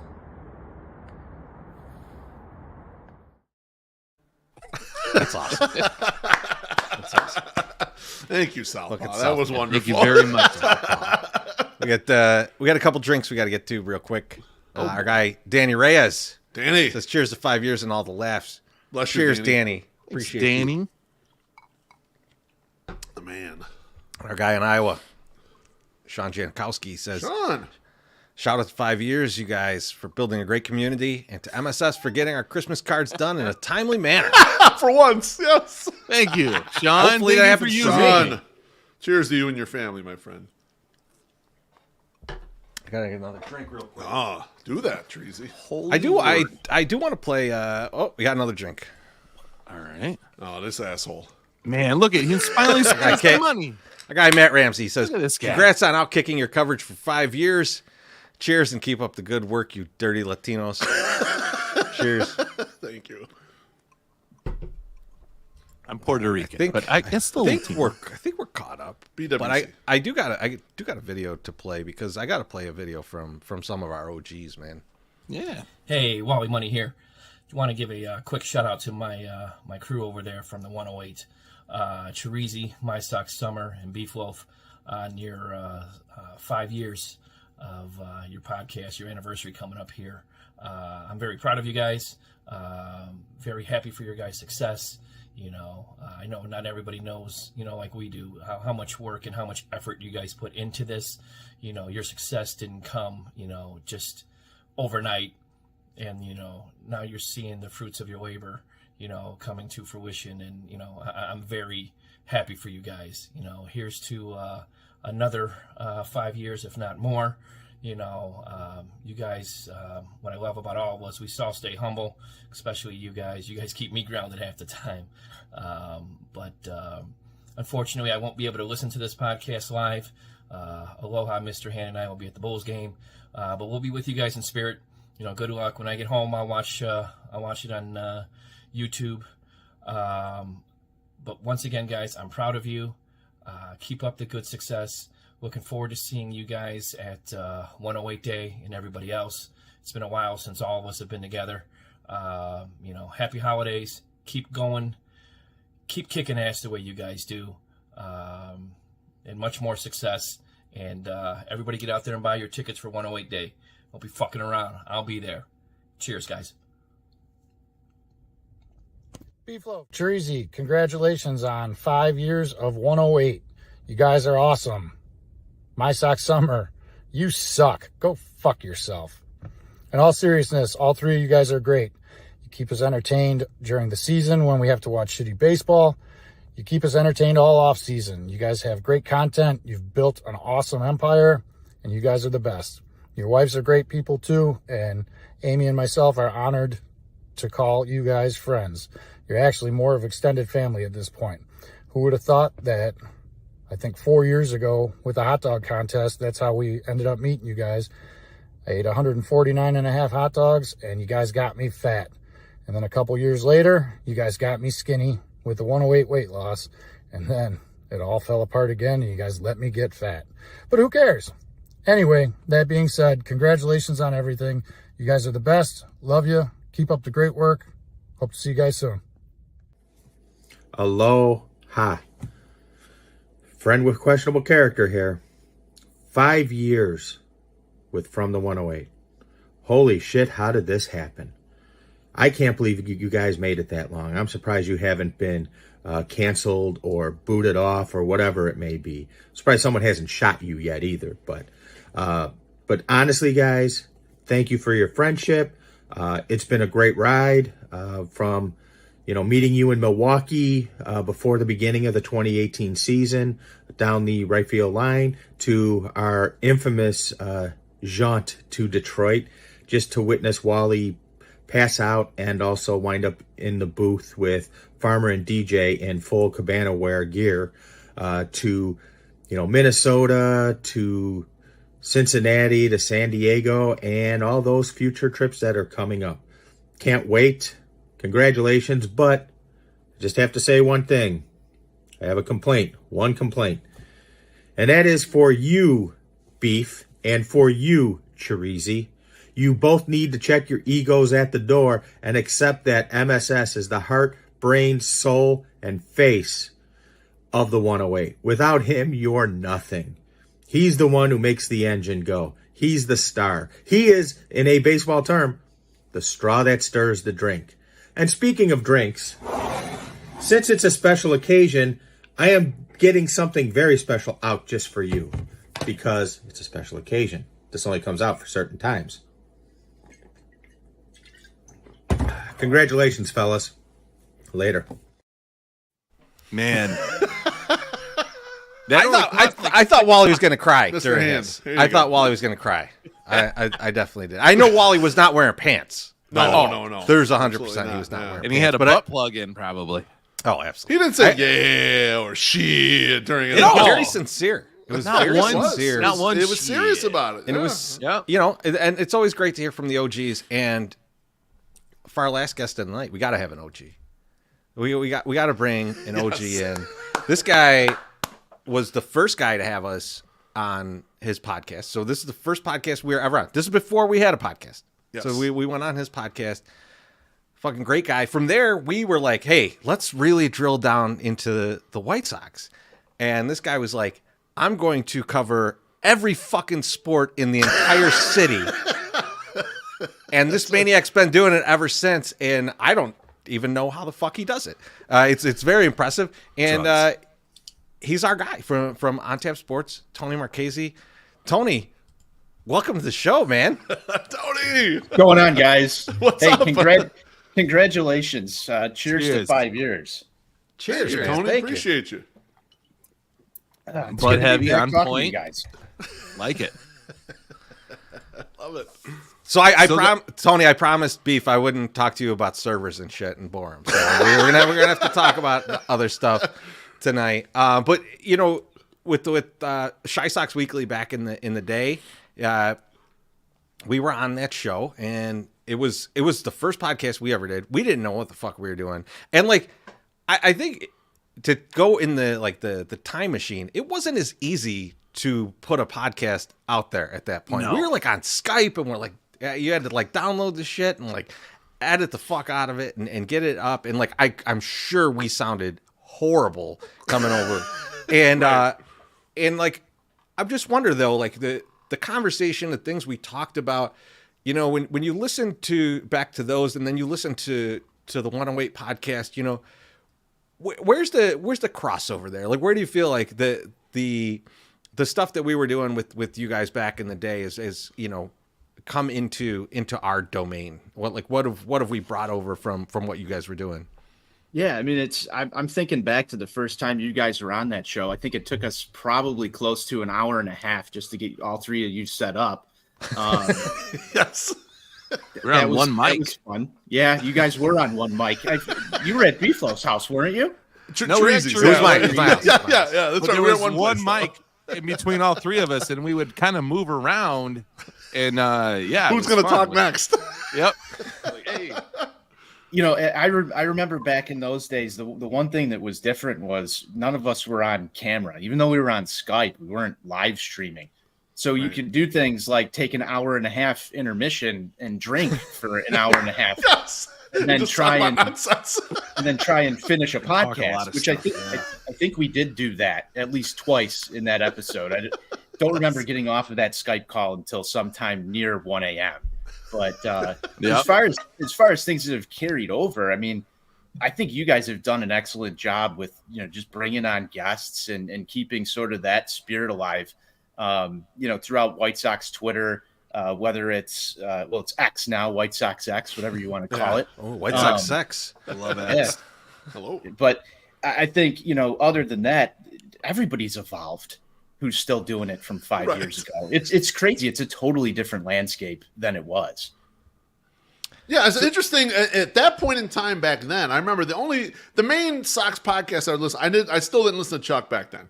The main ones I would listen to were Sox Machine, but they were at Southside Sox. They were at SB Nation, and you guys, Tony, at Shy Sox Weekly, different shows. And you guys were the first ones. You guys were the innovators in my mind. Started bringing on guests from Twitter. You started bringing Twitter personalities in, and it was like, oh, I see this interesting person on Twitter. Yeah. You guys would bring them on there. I still remember you guys were the first ones. You brought the Sox on 35th guys on there. I reached out to you before then. I'm like, bro, I'm worried these guys seem like they're so fucking boring. I don't know if they're going to be good. And you and John did a nice job of like coaching them up and making it a good show. But you guys were the only ones at the time bringing the Sox Twitter people on at all. Yeah, that was sort of like spiraled out of the first 3 episodes, because I remember the first episode that we did on Shy Sox Weekly, that was difficult. As Teresa, you just mentioned, like how the fuck do you get this thing published? Like, we didn't know what we were doing. Right. So, you know, downloading video files, converting audio, spending countless hours editing stuff. You know, that was a huge process. And then, you know, the first couple shows were okay, but really it was sort of a combined idea between John and myself. Like, hey, how do we start to make this more interactive with people? And, you know, we sort of fed off of just, you know, good takes that we saw on Twitter at the time, and who was digging into the rebuild. And everybody was doing something different, whether it was Sox on 35th, you guys, White Sox Dave. He was just on your show just a minute ago. I was listening to him right before I came on here. There was a plethora of people that really didn't have that podcasting platform. I mean, Redline Radio was going at the time, so Dave had a platform, but not many did. And it's incredible to see how many people have picked up podcasting and subsequently left as well. So, you know, it was a good run, but there's still some survivors. That's right. So speaking of which, I mean, like, Tony, you've been doing this longer than us. You've been, you know, you've been in this space doing all this, and we're talking about some of like the things that really sucked about about doing it back then. You know, there wasn't the software to do these things easy. There wasn't a lot of good outlets for it. What are the things though that you miss about that time period? Somewhat miss being off camera. Like it was sort of fun because you can do more creative stuff if it's not coming on the fly. You had the ability to pause and talk about certain segments and just brainstorm as you're going, or just completely scrap something or go in a different direction. I think it's really changed for everybody with, you know, StreamYard, YouTube streaming actually on the Twitter platform. We used to just be sort of radio hosts, right? Like you could just talk and do whatever you wanted to do. And now you're like on TV as well. So it's really changed the dynamic of it just completely over I want to say it was like 2020 that really pushed everybody into it. The whole Zoom and COVID and all that stuff that really changed podcasting as a platform. Because now you have to do both. If you're just an audio show, you're doing yourself a disservice because there's so much more content that you can create. But again, that's a lot more work. There's a lot that goes into it. I'm sure you guys see that as well on your end. It's no longer just we're going to record this podcast and release it out. You've got to do clips. You've got to do promos for it. You've got to do a ton of different stuff. So it's added a lot of work. It's fun, but at the same time, I miss the, you know, just off air sometimes, not all the time, but sometimes I miss just being off air, recording something, and then being able to edit in different things on the fly afterwards that could make the episode better. So, yeah, I'd say that's one thing that I miss. What about you guys? I absolutely remember. So this, you brought this up a little bit before, and this is something that I miss. To what you're saying too is like, we would do those shows with you, and there would be like, oh, you know, John has got to go to the bathroom again, so let's take a break and let's have some beers and stuff. And so you would do that a lot.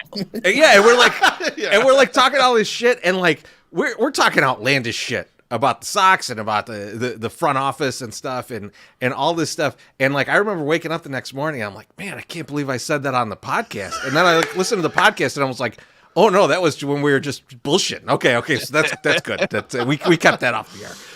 But like that's lost, right? That's kind of gone. That's a thing of the past.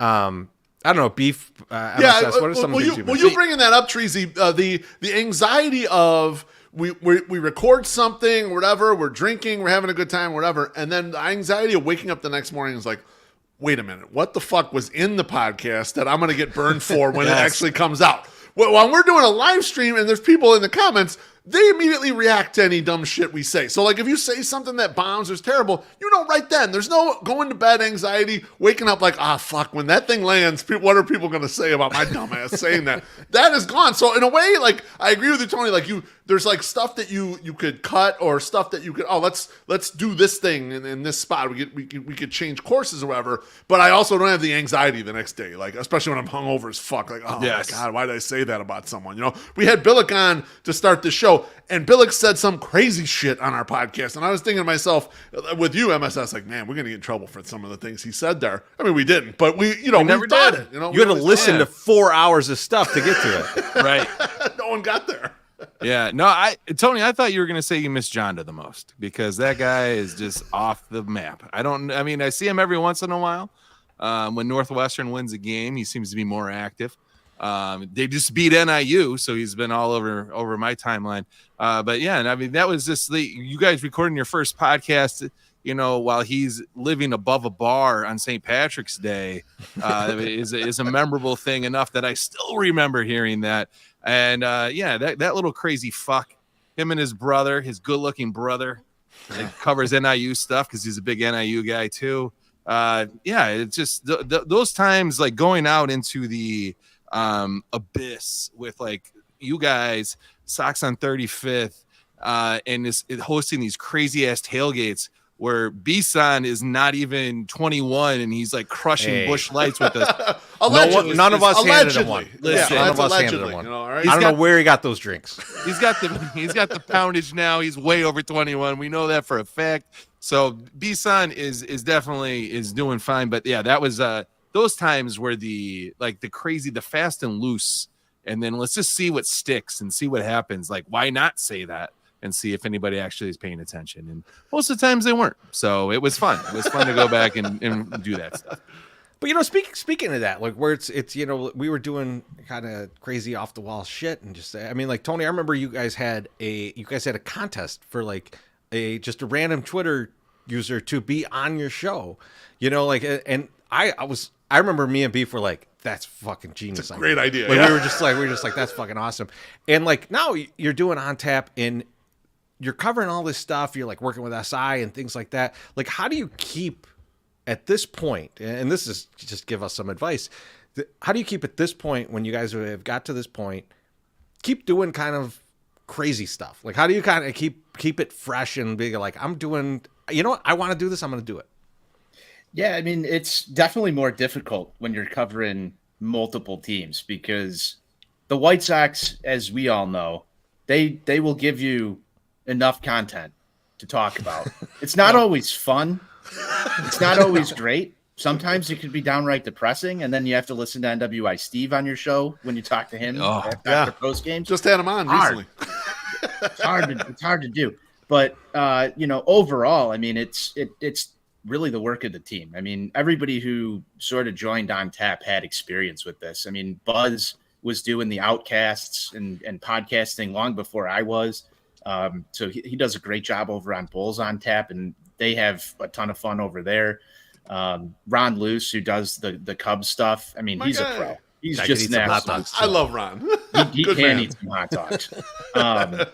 You know, there's just a ton of people who are super dedicated. You know, Johnny's been doing this. He was with Sox on 35th before On Tap, and him and I do Four Feathers covering the Hawks together. So there's a ton of experience in the room, and all those guys just do a tremendous job of you know, making sure that we're consistently putting out content. We've got a great video editor, Brian Lefevre. I don't know if you guys have had the opportunity to meet him yet. I don't think so. We'll have to get him out to a Lockbeat tailgate with you at some point next year. But he does a lot of the behind the scenes work, helping us cut clips. So it's really just the work of the team. And, you know, I'm grateful for them overall. So that's what helps me is the more people that we have on board that can, you know, have ideas and want to do things and are passionate about it. That's really what makes it all work. And you got Bilck out there like stalking hot dog stands to see if there's any NFL football players showing up those places. Yeah, I mean that's what you got feet on the streets. That's the most important thing, you know, when it comes down to it. Yeah, in NWI Steve. I mean, angry, but a beautiful man. Beautiful man. He's in love with Brian Bannister. I just had him on the show. He's waxing poetic about Brian Bannister. So okay, I listened to that, and Tony, you've probably heard him talk about this. Is it weird to hear Steve be positive about the White Sox? Because they were like, I was listening to it, I was like, wait, is Steve being positive about the White Sox? I've had plenty of text exchanges with him on this subject, and I'm like, what are you doing? Like, what is this? He was getting mad at me yesterday for being negative. I'm like, I've spent like the last 2 years sharing a microphone with you. What do you think is going to happen at this point in time? He's like, you know, he wants to talk about how Bannister's going to fix everything and everything's going to be good. And I don't know. I don't know how you guys feel on that. I'm still a little nervous on this. It's the first time Steve's really taken a leap and said that this is going to be something good. I don't know. It's weirded me out a little bit. He's saying some good things, and like like to hear him talk about him when he was still a player and working with Greinke on numbers and saying, I'm never going to be a really good pitcher, but I can analyze data.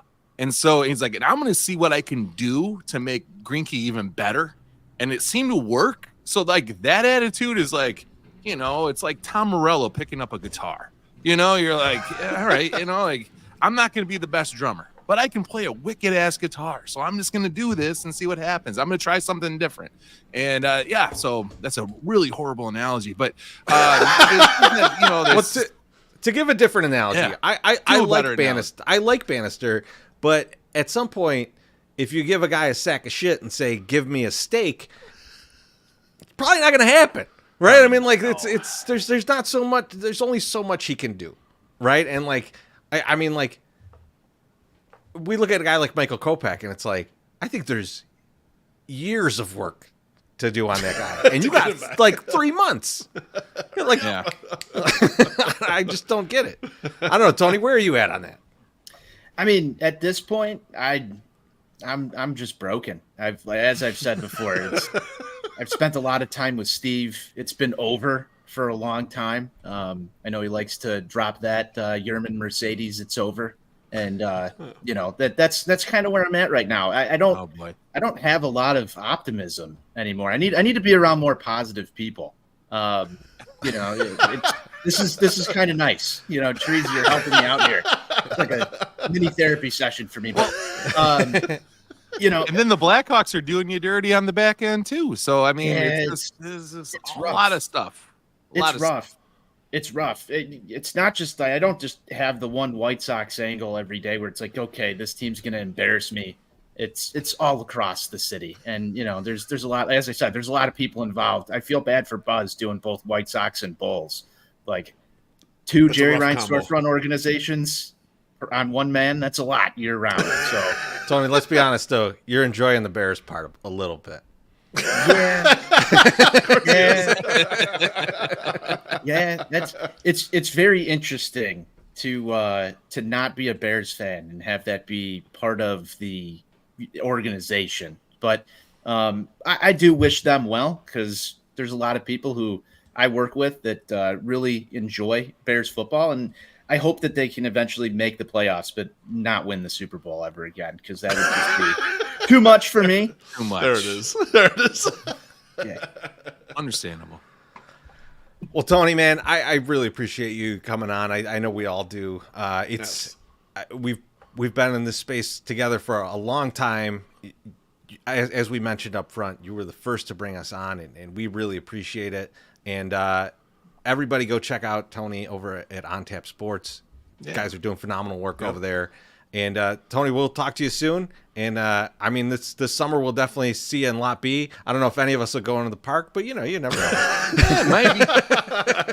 Yeah, who knows? Thanks for having me on, guys. Cheers Tony. again. Congratulations. Thank you. Cheers, Tony. Thank you. Thank you very much. Always good to hear from Tony. It's crazy. Like you think about how long ago that was when we were doing those podcasts with him. Like, I mean, that's probably 6-7 years ago. Yeah, I was gonna say that might be earlier 2018, because he's another guy who was kind of like, yeah, you guys could do this. You know, you guys got enough personality to kind of do a podcast. You guys could probably hold it up or whatever.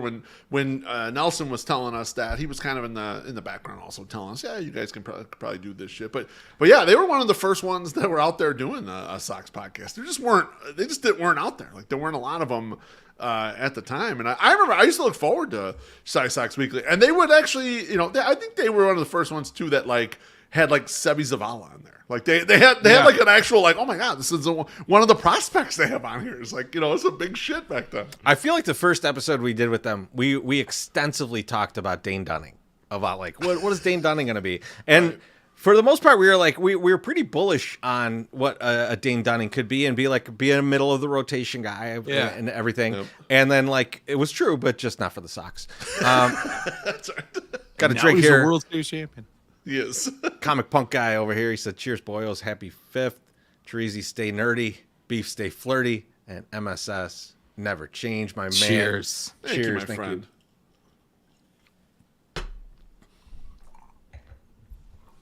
All right, man. We're winding it down right now. We're getting close to the end. We're getting close to the end. But To the finish. I want to spend a little time with you fellas. I'm gonna grab another beer. The big finish, not the BWC finish, but the big. No, it's just, it's a regular ass 10-year anniversary. You'll show that. Okay. Yeah. Yeah. We'll see. But I get paid for that. I want to ask you guys. You know, let's talk. Let's just talk to each other. No one's listening. Here. No one's listening.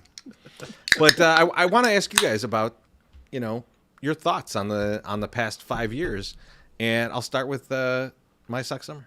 Well, you know, we put out Loaf puts out the agenda, and it's like, hey, we're gonna do this, this, and this, and this. And I was like, hey, I want to have a little bit of a reflection time because we need to suck our own dick sometimes. You know, we know it's nice to have White Sox Dave come in and blow us, but we need to, like, every once in a while we got to Ron Jeremy, and I don't know if that's politically appropriate anymore to say his name. Yeah, that's autofilate. Marilyn Manson. That's not that's probably not good to say either. Both those guys are in trouble. Apparently, guys that blow themselves are not a good player. Speedsman to come in. Now, what we've ruined. I have some fun facts. We've ruined 2 players' careers, and they both wore the same number. They both wore the number 18, and we ruined Tyler Saladino's career. He came on board with us right beginning of the season. We were in Milwaukee. The mustache thing. Yep, 2018, I think it was, or 2007, whatever. He did the Southside Stashman and offered up some free tickets to the guy that could grow the best stash in 75 days before opening day, and promptly was DFA'd like 2 months after the series the season started. But weird, thanks. but thanks. Now we all remember Daniel Palka also wore 18. He had a great 2017 hit the shit right. It was 2017. Hit the shit out of the ball, or 2016? It was 18. 18. That same year, yep. Same year. Fucking hit the shit out of the ball, hit 24 home runs, and then came back and was trying to play right field and did not happen. What happened in that year? Fucking became friends with us and started promoting 108 and becoming, you know, our hype guy. I still blame that one on Dave. I still blame that one. Mostly. Yeah. Well, Dave put him on a real show. Sox Degrees. You know? Sox Degrees, 4 episodes, and he absolutely murdered the poor guy's career. I think I was at 1 for 45 to start the year because of Sox Degrees. You know what's crazy is then he went and played in Korea, and he replaced Tyler Saladino. On that team. Yep, I was going to bring that up. Sorry. No, that's okay. Circle dude, I step on you all the time, so you can step on me and take one of my fucking a little bit off. Now, a little less known thing. Now, back in the day, you could check in, and if you checked in to all 81 games, you could throw out a first pitch, and we might have had a hack, and we checked in to all 81 games, and your boy, My Sox Summer, and Wally Money got to throw out first pitches. Now, Wally Money, this is how I met our guys over in the marketing department, Mike Downey. He was my escort that day. He's like, oh, you're in the 108. I love those guys. And I'm like, I am that guy. You know, or one of those guys. And he's like, awesome. Shove Wally out of the way. Yeah. We should hang out and we should talk. And we did. And so, but anyway, Wally shows out a little bit more. I wore the 108 shirt underneath the jersey. We had Wally wearing a Jersey Demolition shirt that had just come out with Chris Sale on it. When Chris Sale decided to cut up his uniform before he went out to pitch, or it actually got suspended. They said he had the flu. It was not the flu. And then Matt Albers is starting. It was fun times. Todd Frazier, who had us blocked on the 108 account. The Block Father. The Block Father saw Wally Money's shirt and said, I love that shirt. I think that's hilarious. And we're like, you're completely full of shit, Wally. Why would you tell us this? And he goes, no, seriously, he did. I tweeted at him from my account because my account was not blocked by the Block Father. And I said, hey, we heard you like our shirt. We would love to give you one. What size are you? And he responded back, ha, ha, ha, XL. So I went and gave this to him while he was signing autographs for kids. And he was very appreciative. And it was hanging in the locker because somebody went to a clubhouse event after that, and the shirt was hanging up in Todd Frazier's locker. Little did we know later that Todd Frazier and Chris Sale hated each other. So it was perfect. Should have known by him liking that shirt. Should have known. Now, we've killed careers of baseball players. We've also killed breweries. Yes. We killed Baderbrow. We famously drank them out of business, as Josh Nelson alluded to in the beginning of the podcast. We drank all their beer. They just all of a sudden one day just shut up and said, we have no more beer to serve because the 108 drank it all. We are closing our doors. So we killed them. Also, one little thing that I just put in because I thought it was funny. We brought it up in the first podcast that we did, Pizzagate, where I try to walk in with 3 full Little Caesars pizzas into a game. Hello. And the people told me at the gate, this is pre-COVID, folks, pre-COVID, they said, no, you can't bring that in because it's not in a bag. And I go, but it's in a box. And they're like, no, if it was in a plastic bag, it could potentially get in there. And I said, okay, y'all, everyone here, you can go ahead. They were eating that pizza before we got in the fucking before we even walked in. Stairs. Absolutely. Lion motherfuckers. All right. Last good ideas. Good ideas. Treasy, we have very few. But we have one guy that has all the good ideas. He created the hashtag 108ing hashtag right there, which he has on his shirt. That was a great seller. We sold through 1 million of those fucking shirts. Not as much as the Han shirts, is White Sox Dave. We did not get picked. We did not get picked up by any major people to give us money to do our thing. We also didn't put those at 60% off and lose money. No, so we did not. True. That's a very good. Jerry O'Sullivan says, "R.I.P. Fruits and Ami." You bet your ass. That's the mind eraser. Is So what we used to good. call that. So good. Very good beer. The lawnmower too. I was looking through old pictures last love that night, and beer. I saw a bunch of pony kegs of the lawnmower. Oh, that's good beer. What a great lager. Also, rest in peace, Bader Brow. But that was where the idea of the tournament, the 108 tourney, which both Treasy and I said seemed like a lot of work. Idea. Yeah. And not a good idea. Feel free to do it though, and we'll see what happens. And it is now, it's our top earner. It's like our bottom bitch. It's like our bottom bitch. All right. To be honest, Holds us up. So good job, Loaf, on all your great Bless ideas. you. So Bless I your appreciate that. You guys feel free to reflect with me. I love it. You want me to go, Treasy? Well, I'll go real quick because I just had 2 things, and the one is like. Starting this podcast, I think the toughest thing for me was to try and question more things that we were hearing from the White Sox and from kind of like the normie media, right? Like, I think growing up, you listen to a lot of that. You listen to the White Sox, you listen to the, state-run media from them, and you're kind of like, that's okay. Yeah, this is how baseball works, and this is how this all is. And when you start to do this, you just really have to question everything and think about things differently.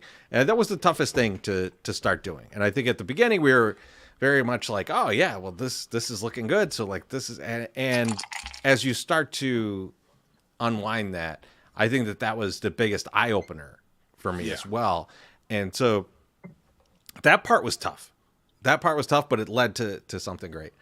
The easiest part of this, and I think the part that is tough for others to duplicate, is talking shit to you two, because we are actually friends. I mean, like Beef, obviously we're brothers, but like doesn't mean we have to be friends. Right. There's Brothers. plenty of brothers that do not get along. Right. We get along tremendously, and when we met, almost too My good. Sox Summer, when we met My Sox Summer, it was like it was the male friendship version of Love at First Sight. I remember meeting him and being like, and telling Courtney, like, we got to hang out with them more often. We're like, and it was just like, I need to talk to this guy. I need to hang out with this guy. What's this guy about? Like, yeah. Exactly. And like, I think that kind of friendship is tough to cultivate, especially as adults. In your 30s. Yeah. And Sure. And I think that's something that we might take for granted, but I think is very important to what we do, because I can say the meanest shit on earth to Beef. MSS, you'll get sensitive, but I can say the meanest shit on earth to Beef, and he will know that it's coming from a place of like, I'm just trying to make you better, motherfucker. And so you see how that is? Yeah, well, because you're dumb. So I have to help you. I have to help you along through life. You're my older brother. I need to help you. gotta show him the way. You gotta guide me. Shows me the ropes. You're my Lenny, you know, like fucking lock up the rabbit. Just popping heads off your cats every week, you know. Cats. Vacuums. Come on. This guy's got Roombas riding on top of Roombas in his house. I gotta help him out a little bit. Tomorrow's a big Roomba. It's like Doofy. Scary movie. Beef, tell, lay it on us, man. Lay us up in 5 years. I got a bunch of stuff. So I like that MSS let off with it at the beginning, talking about how we challenge each other constantly, because we do. And that's what makes the podcast fun for us. We're always pushing each other, like, how can we get better at this? Let's do this thing. Let's try this shit or whatever. And I think that's what makes it still fun and exciting for us. Like, I could tell, I watch some podcasts or listen to a podcast and think to myself, these people are not having fun doing this. I know when we show up on Thursday night, we're having a good fucking time. We're always having a good time doing this show. And it always feels fresh. It always like there's something to, yes, do we have a segment here too where we're like, oh, that dragged a little bit, or that went longer than we would have liked, or this didn't work out. Of course, we screw shit up all the time, but we are always constantly pushing each other. And the way we push each other is not necessarily a verbal way. It's oh, that person's killing it. I want to fucking do as good as they do. I don't want to be the one who's doing the least stuff or least well. And so that's a good way to do it, because you kind of never, at each other's throats or anything. Like, no one's ever like, oh, well, you're not pulling your weight or whatever, because everyone just knows to pull their fucking weight, So I think, we get a lot of credit for building a community, probably too much credit for building a community that we maybe we stoked the original fires. We kind of got the thing going a little bit, but that's really everyone else. And we don't get as much credit for a really good podcast, what I think. I think we have a really good podcast. I think we've had a really good podcast for a couple of years now. Like, I think it took us a while, but I think that's kind of where I think, like, the imbalances. We get a lot of credit for, like, like the community, in which a lot of people hate each other, mind you. And then not enough credit for, like, the podcast is really fucking good. It's not just, it looks like Romper Room, but there's a lot of work going into it. It's way organized, and it, I think it's good. MSS, this is pure beef. Yeah, this is pure beef, right? This is the more. beef. This is the beef you guys don't get. This is the post-game beef. No respect. Where he's like, people don't love us enough. They don't respect us. They don't respect us. That's how I get up in the morning, bro. He's like Jeff Goldblum in Deep Cover, broken ass hands, going, they don't respect me. They showed me they don't respect me. And I say this to the wife a lot. I'm always like, listen, I don't know what motivates him, but like, he gets so fired up about certain things. I just lay into it, and I'm with him because it keeps him moving, and it makes things very interesting. And I think that's something that like, you get to a certain point where the thing that you guys we've built has gotten to a certain level, and there's I know that there's anonymous people like coming out there and telling us that we're so fucking full of ourselves, but we sideline a lot of our egos, and that is something that you can't really teach somebody. This is a great comment. This is a great comment. Jerry O'Sullivan says, "God bless Chris Lanuti for cutting the show down to 2 hours," because this is legit. That's true. Like, Lanuti was like, "What are you guys doing? You guys are going like 3 hours. What the fuck is wrong with you guys?" I'm gonna bring him up. I'm gonna bring some other names up as we get there. One thing I want to mention, I want to give a shout out to Aloha Mr. Hand, because back in the early days when we were starting this blog and all this stuff, he was extremely supportive of us. Like, he was basically like, bro, you guys got a real thing here. He goes, you guys could become as big as the seventh line that the Mets have. Now, we have not become as big as the seventh line, which is huge. Yeah. It's a huge thing. But he was an early believer of, like, what you guys are doing is unique. The personalities are just different. The way you guys do things, you just connect. And he was very good about, like, pushing us in that direction, and also always, like, kind of tell us, block out that fucking noise. Just be the guys that you are and keep fucking trudging along. And so I got to give him credit for, like, being the guy who helped us out there. I also got to give Wally Money credit. I don't know if Treasy will know this, but no one else will fucking know this. In the first 3 or 4 shows, my Sox Summer was all over the fucking place. He was unorganized. He was just like rambling and shit. So I told Wally Money, I said, Wally, he's never going to listen to me on this. Tell him you listened to the show. Tell him he sounded like shit and he needs to be more prepared. And I told Wally to tell my Sox Summer that. obviously my sex summer is terrific now, right? And maybe a little birdie from Wally Money, being a supportive friend, did that shit. Like, it was very nice of Wally MSS to do will that. never give Wally credit for this. Yeah, but he I did know do it that. happened. He did do that. Like He said something, yeah.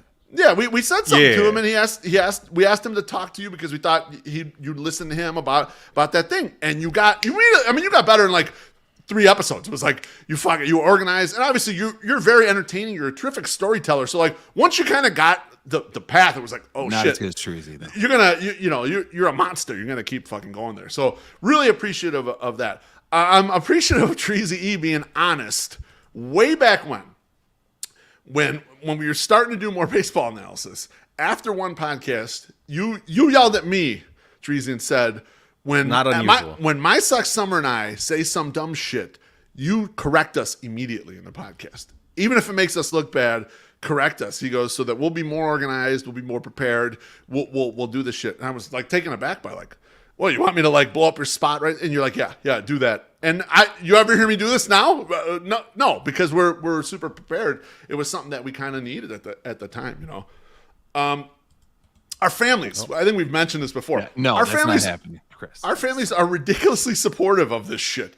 It makes money, but it doesn't make the kind of money that the time it requires to do. No. So it's not like a great endeavor. It's us doing our creative thing, and the fact that our families are like supportive of this, allow for this degeneracy, I'll almost call it, is kind of incredible. Like, you probably won't get it. Like the rest of you out there think, maybe I could do this.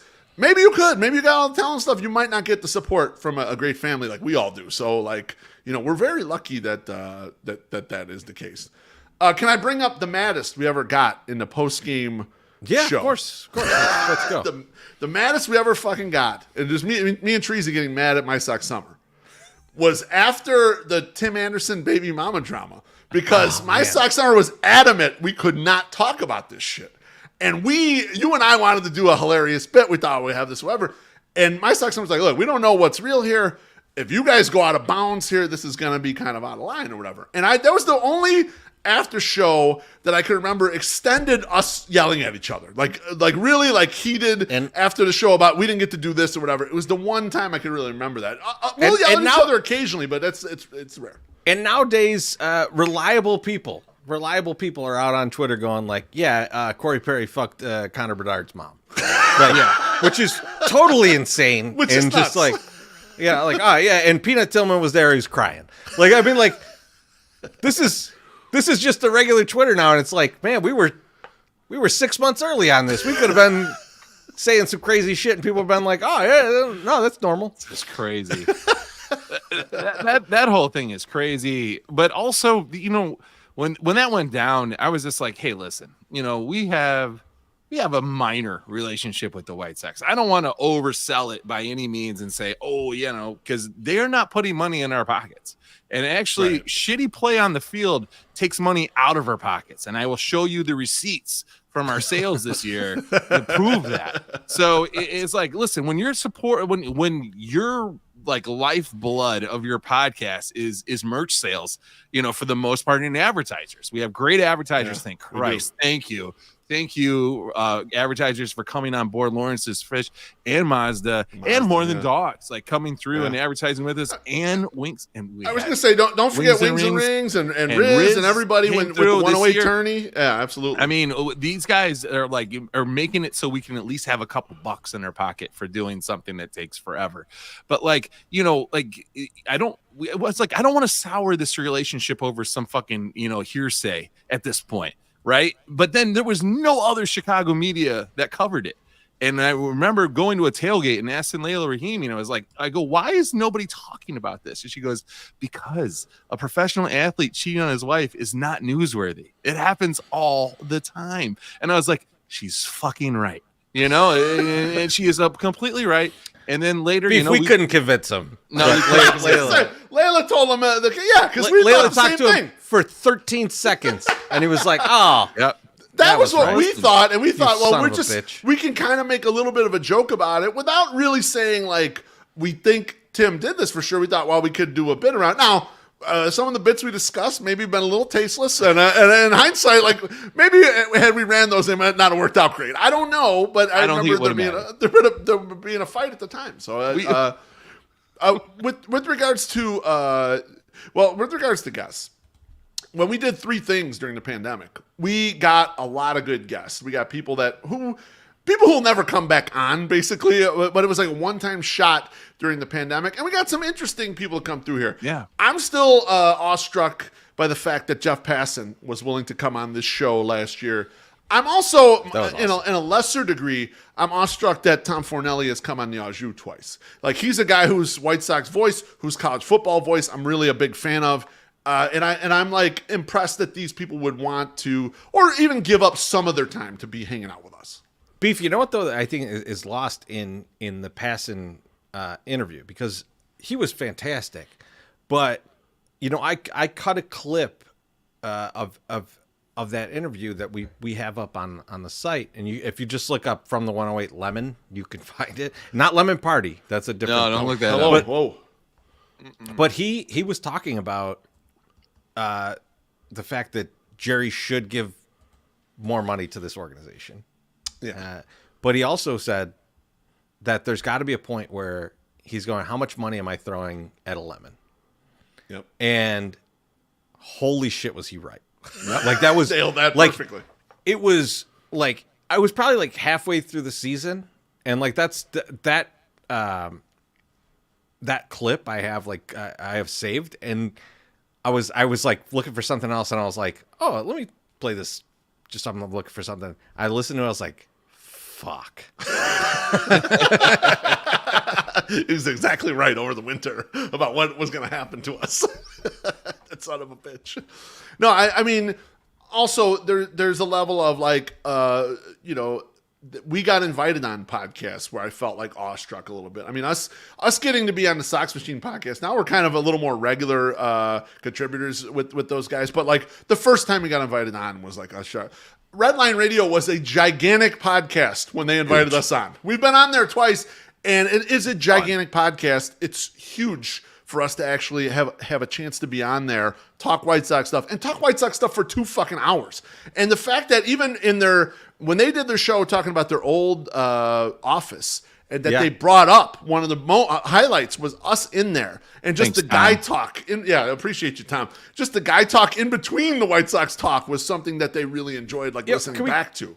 Can we take a second there though, because Tom brought that up, and the Barstool guys just had their producer bowl. I don't know if you guys saw this, but it was all the producers, athletic events against one another, and it was for money and whatnot, and it was all live streamed. And my God, if they would have went Chicago producers against the New York producers, it would have been a fucking massacre. Like the New York producers or the guys that I've never heard of. Maybe they're producers on shows that I don't watch, but the guys we know, look like they've walked on their feet before. The other ones, it was just like, it's a basketball. Have you never seen this thing? You work for a company that covers sports. What is happening here? You don't got to play him to talk about him, I guess. That's true, yeah. Not to lose that thought, one last podcast that I'm awestruck that we've been on, and Teresa, you and I have been on it 3 times now, is Sam Panayonovich's Chicken Dinner, which is a big gambling podcast. And the fact that Sammy trusts us enough to tell old gambling stories on that.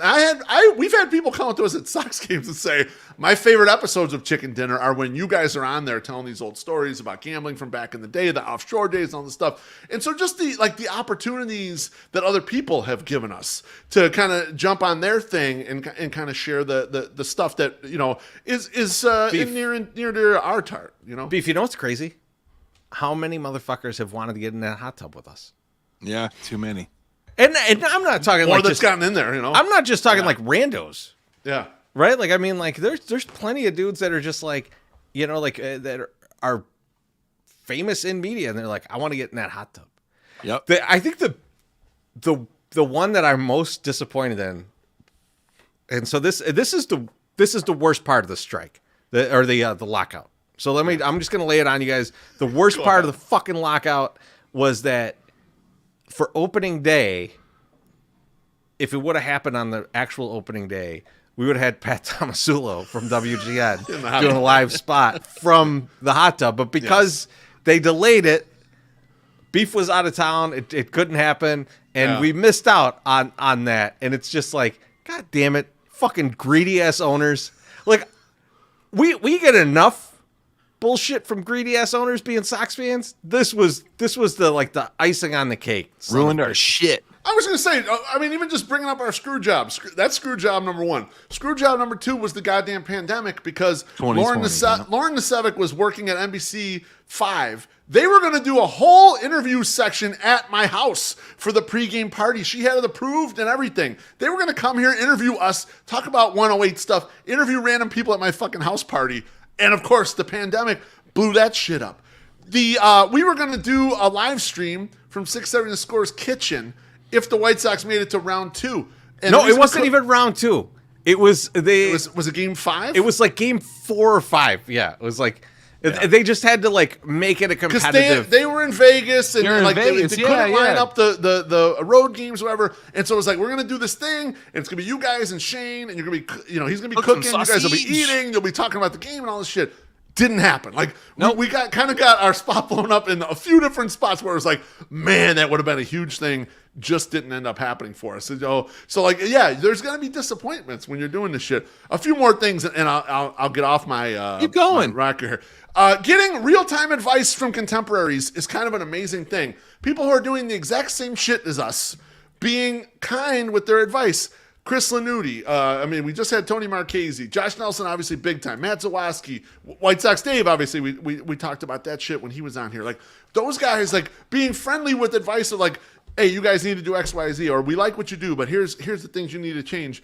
Is some incredible shit because we're kind of in competition with each other. We're kind of like, going for the same prize. We don't do the exact same thing, but there is a level of competition between the groups. The Goose remotes. The fact that Goose Island paid us to go places and do a live broadcast somewhere is still amazing to me. It will never not be amazing to me. And the fact that we had 5 of them or whatever, and we were paid well to do those. Like, I ain't gonna say what we were paid, but like when we were adding it up, we're like, they're really paying us that much to go to this place. Like, and just fucking talking. That's why you guys lost the goose head. We ruined it. We might have ruined it for everyone. I mean, that thing was amazing to me. I just wanted to say, when that was proposed, I was in the car going to a thrift store. I mean, duh. And they were like, hey, I got this idea. I was thinking like maybe send you guys out to do like live shows at a bar. And I go, listen, I'm only one of 3, but we're in. We'll definitely do that. And it's a pay thing, right? And they're like, yeah, we're gonna pay you.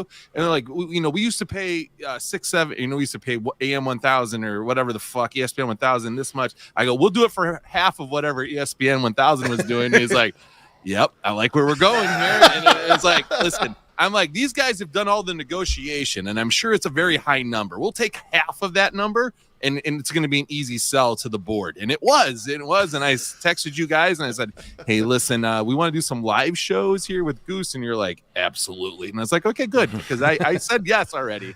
I've already committed, but are you guys in?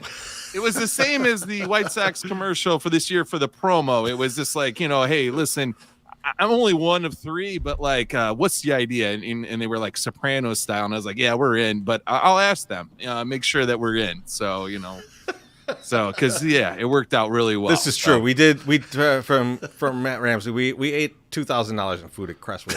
That's right.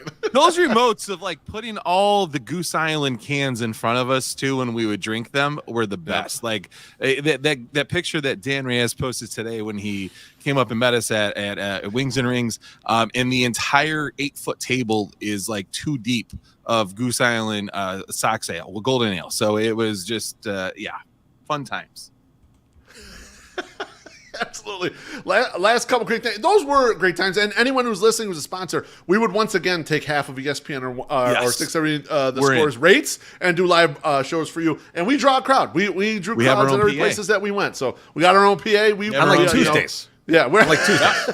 Yeah, exactly. Tuesdays and Wednesdays, we had 50 people at your bar. We can do that again, no problem. Last couple things, doing the podcast in person back in the day was a lot of fun. We're working towards getting back to doing some of those again because there is just a different energy, as my Sox Summer was mentioning. So I will tease that I'll ask the commenters if they'd be interested in something like this. Me and Beef have talked about doing this, and we'll include my Sox Summer if he's into it. Is I used to do the card opening things. I've got some cards that are kind of ridiculous stuff that we'd be chasing. Doing those in person, but ask me anything. And we're going to be drunk. Don't worry. We're going to be drunk. So extremely. If you're into that kind of thing, let us know. We'd be happy to facilitate. Drunk dudes opening cards. Are you in? Yes, please let us know. Last couple two things here. Thanks to everyone that's had us on their podcast that were White Sox podcasts that kind of help us promote 108 stuff. I mean, I can't forget Herb Lawrence having me on Locked On in 2019 before 108 podcast was kind of big, and getting to go to the Score Studios to actually record it and not knowing how to use the equipment. He's like, well, I use that for that. Like him coaching me up before we even start to do that. I mean, Matt Zawoski has had us on Pinwheels and Ivy. Obviously, I mentioned Josh and Jim with Sox Machine. James Fox and Mike Rankin with Future Sox. I've been on there several times. We mentioned White Sox Dave and the Barstool guys at Redline Radio. They've been so gracious with us. Chris Lanuti, Sox in the Basement. Yep. And also the previously mentioned Sam Panianovich on Chicken Dinner. Just thanks to all those people. And then thanks to all of you that have come on our various shows. We got a comment. It's like, you guys need some fresh guests. Granted, in the last 5 years, we've probably had a wider swath of guests on these shows than anyone on White Sox Twitter. In fact, we probably swallow up every other podcast guests by our guests that we've had, the wide variety of people that we've had from those streets out here onto our shows. And we thank every single one of you that has come on here and contributed to something. When the comment came through, it was a Sunday Soak comment as well, like that mentioned like, oh, you guys got to get different guests. Yeah, I went back and counted just the past 12 months, in between the Au Jus and the From the 108 podcast, we had something like 45 different guests. That's a lot. No one's going to come close to that. Yeah. Okay. Sorry we didn't get that. We're not going to have everyone on. Person that you were looking for. Listen, everyone's not coming on. All right. Your grandmama can't come on our show. I'm sorry. Well, she's a fucking Cubs unless you know. Well, is she Dolly Parton-esque? Well, it's a very good point. It's a very good point. That's it. Is that it? You're done? That's the list. I got what a quick do you got? I got a quick go ahead. video I want to play for you guys. Play it.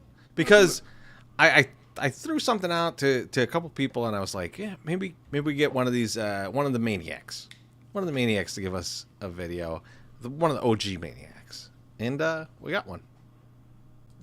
Howdy, just want to say thank you for 5 years of bangers. I do miss the 3-hour marathon shows, though, so if we can get back to the original format, it would be great. Just want to say thank you again. There would be no Matt Ramsey without the 108. This name originated in the 108 on a very boring weeknight in 2018 or 2019. So thank you for the Matt Ramsey title. Please continue to buy the Matt Ramsey Power Hour merch. The line of cock rings are releasing in March of 2024. So be on the lookout for that. And thank you again, guys. I mean, I love that, man. Even though I want to kick him in the nuts. You gotta love the crazy. Who don't need a cock ring? I mean, you gotta love the crazy motherfuckers. His hair was coiffed. I know. Very nice. It really was. He's looking good. He's Very looking nice. good. The Very good nice Mexican hair helmet there, right there. K-Dog.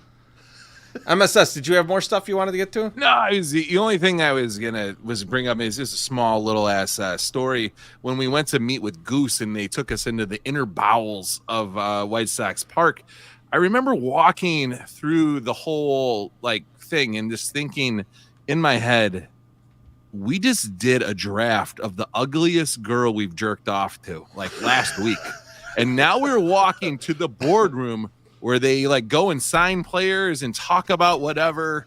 And these people probably don't listen to our podcast, thankfully, but they think that we have enough of a draw that they're hooking us up with a major fucking company. And it was this very I know he's had a really rough go in the last couple weeks in the media, but like it was such a good like stick out for like like for Brooks Boyer to like be like, listen, you guys should meet these guys, and that was what he told us. He's like, they dress like you, they look like you, they talk like you guys should work together. And he introduced us, and they were like, what was the deal that you were getting with from Baderbrow? And we were like, 2 cases of beer, a homestand. And they were like, how big is your truck? We'll just give you 600 cases of beer for the whole season, and we'll get there. And we were like, oh, okay, cool. Yeah, that sounds great. And they're like, do you have any ideas? And we like named off all these ideas. And I think there was only like one idea. They were like, hey, listen, we don't want this to be negative. Like don't do anything negative because people hate us because we just signed, like Bush or Budweiser owns us, and like please don't be negative. They don't like. They didn't want negative, but what we decided on was us having a beef with them about them coming into our neighborhood. Yep, and that shit was awesome. That was it was like this huge fake beef, and like no one knew that we had a deal with them, and so we were like, I remember Beef, you posted a picture of like a Chad and a Karen together, like playing tennis or something, and then you're like the Goose Island, and then like the neighbors, and it was like Marilyn Manson and Rose McGowan, and that shit went nuts, and people were like, "Yeah, fuck those guys," and we're like, "Ooh, maybe we went too far." It's a loyal crowd, the 108 crowd. They're very loyal because as soon as we inked the deal, the only time the 108 podcast has ever been edited was because I said our good friends at Goose Island, and we weren't supposed to talk about that. And I fucked that up immediately, which was great. And then, but no, we also, once they started doing all this stuff, and we got again fucked in 2020 because we lost a year with our boys. But every one of our fans drank Goose Island and talked a lot of shit about them, but would be like, you know what? They're actually doing some good stuff. The Next Coast IPA was a game changer. Also a mind eraser. Fucked us up way too much. Dank Detector, baby. It was just so much fun. Yeah, Dank Detector was great. And when they would give us an entire case of Dank Detector, which was nice. But yeah, no, just fun times. I just remember that walking into the bowels of the park and thinking, I just talked about how Angelina Castro was like one of the ugliest girls I've ever jerked off to. So that's a lie, man. It was that's not even such close. a lie. My number one. No. But you know what, guys? We're getting close to the 2:30 mark here. Yeah, it's feeling like an old one, but hey, it's time for thank yous and GFYs. My Sox Summer, who would you like to thank or GFY? Boys, I mean, as this my 10th year of marriage, my first and foremost thank is to my wife for allowing me to take my summers and just go sit at a baseball park with friends and come home in various degrees of highness and intoxicatedness. So thank you for that. But also thank you two for not only bringing me into a bond that is very strong. Working with brothers is interesting because they love each other and they hate each other, and it can go very quickly back and forth. We're competitive, and it's hard to navigate the shit sometimes. But I mean, when one of them is one of the worst people, like outwardly facing to people, Chirizi, that's you. It's easier to gang up on the bad one. So it's just been really fun, and being able to share this. And you guys are friends with people that you've been friends with since grade school, and it's like sometimes like as Treasy said, it's hard to get a really good close friend when you're after the age of 35, and we did that. And so I appreciate that. I appreciate you guys allowing my uneducated ass baseball wise to participate in a White Sox podcast. As my good friend, my late friend Bernsey said, I never would have imagined that you would have done a baseball podcast. Of all things, he's like, I didn't even know you liked baseball. And now you're doing a podcast. So cheers, Burns. Cheers to my wife. Cheers to you two. We've done 5 years. Let's do 5 more. Cheers, brother. Beef, who you thinking or GFYing? My GFY goes to My Sox Summer, Teresa E, and myself. Why not? Let's make this a true goddamn gigantic podcast. All right, we need to put. We've done good for the 5 years. Whatever. Let's really fucking hit the gas and do some shit here. And we haven't done enough, in my opinion. Let's fucking crush it. These next 5 years, we're gonna fucking kill it, and we'll be the biggest White Sox podcast there is. So GFY to all of us until we make this huge instead of just a cult classic. We gotta cheers to that, Beef. Cheers. We got a drink from Yump. He says, "Congrats on 5 years. Looking forward to many more." Now go home and get your fucking shine box. Cheers. Thank you, Yump. Appreciate you. So I get to go last. As You're usual. last. But I want to. I'm with MSS. I want to thank you guys. I want to thank our families for allowing us to do this because it's insane. It's absolutely an insane thing to do every week, and the amount of time we spend at the park. But at the end of the day, like not to quote Bad Religion, but we're only gonna die. So fucking let's enjoy this shit. Let's have a great time. I love hanging out with you guys. You know how much I love hanging out with these guys? That when we end this show every week, we stay on for another hour easy. Yeah. Just bullshitting. Yes, no. And that I wake up the next morning and go, oh shit, did I say that on the podcast? Should I shit on that? Hello.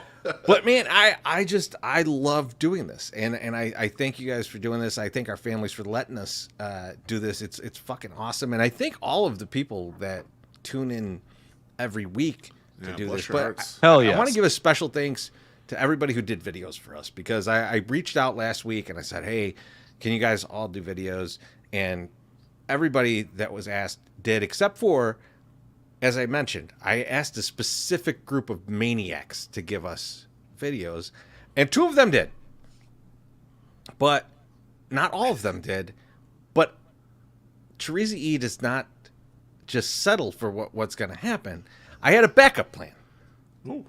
And fellas, to end the night, I'm going to give you that backup plan, and we're going to go. Thank you, everybody, for tuning in. We will see you very soon. Remember, 108 Day, January 6th. Festivus, December 21st. Here's the backup plan. Thanks, everyone.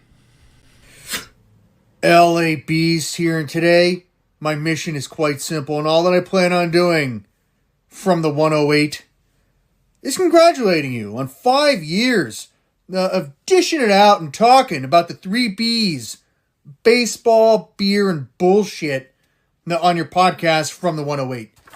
But first and foremost, My Sox Summer. Do you look like me?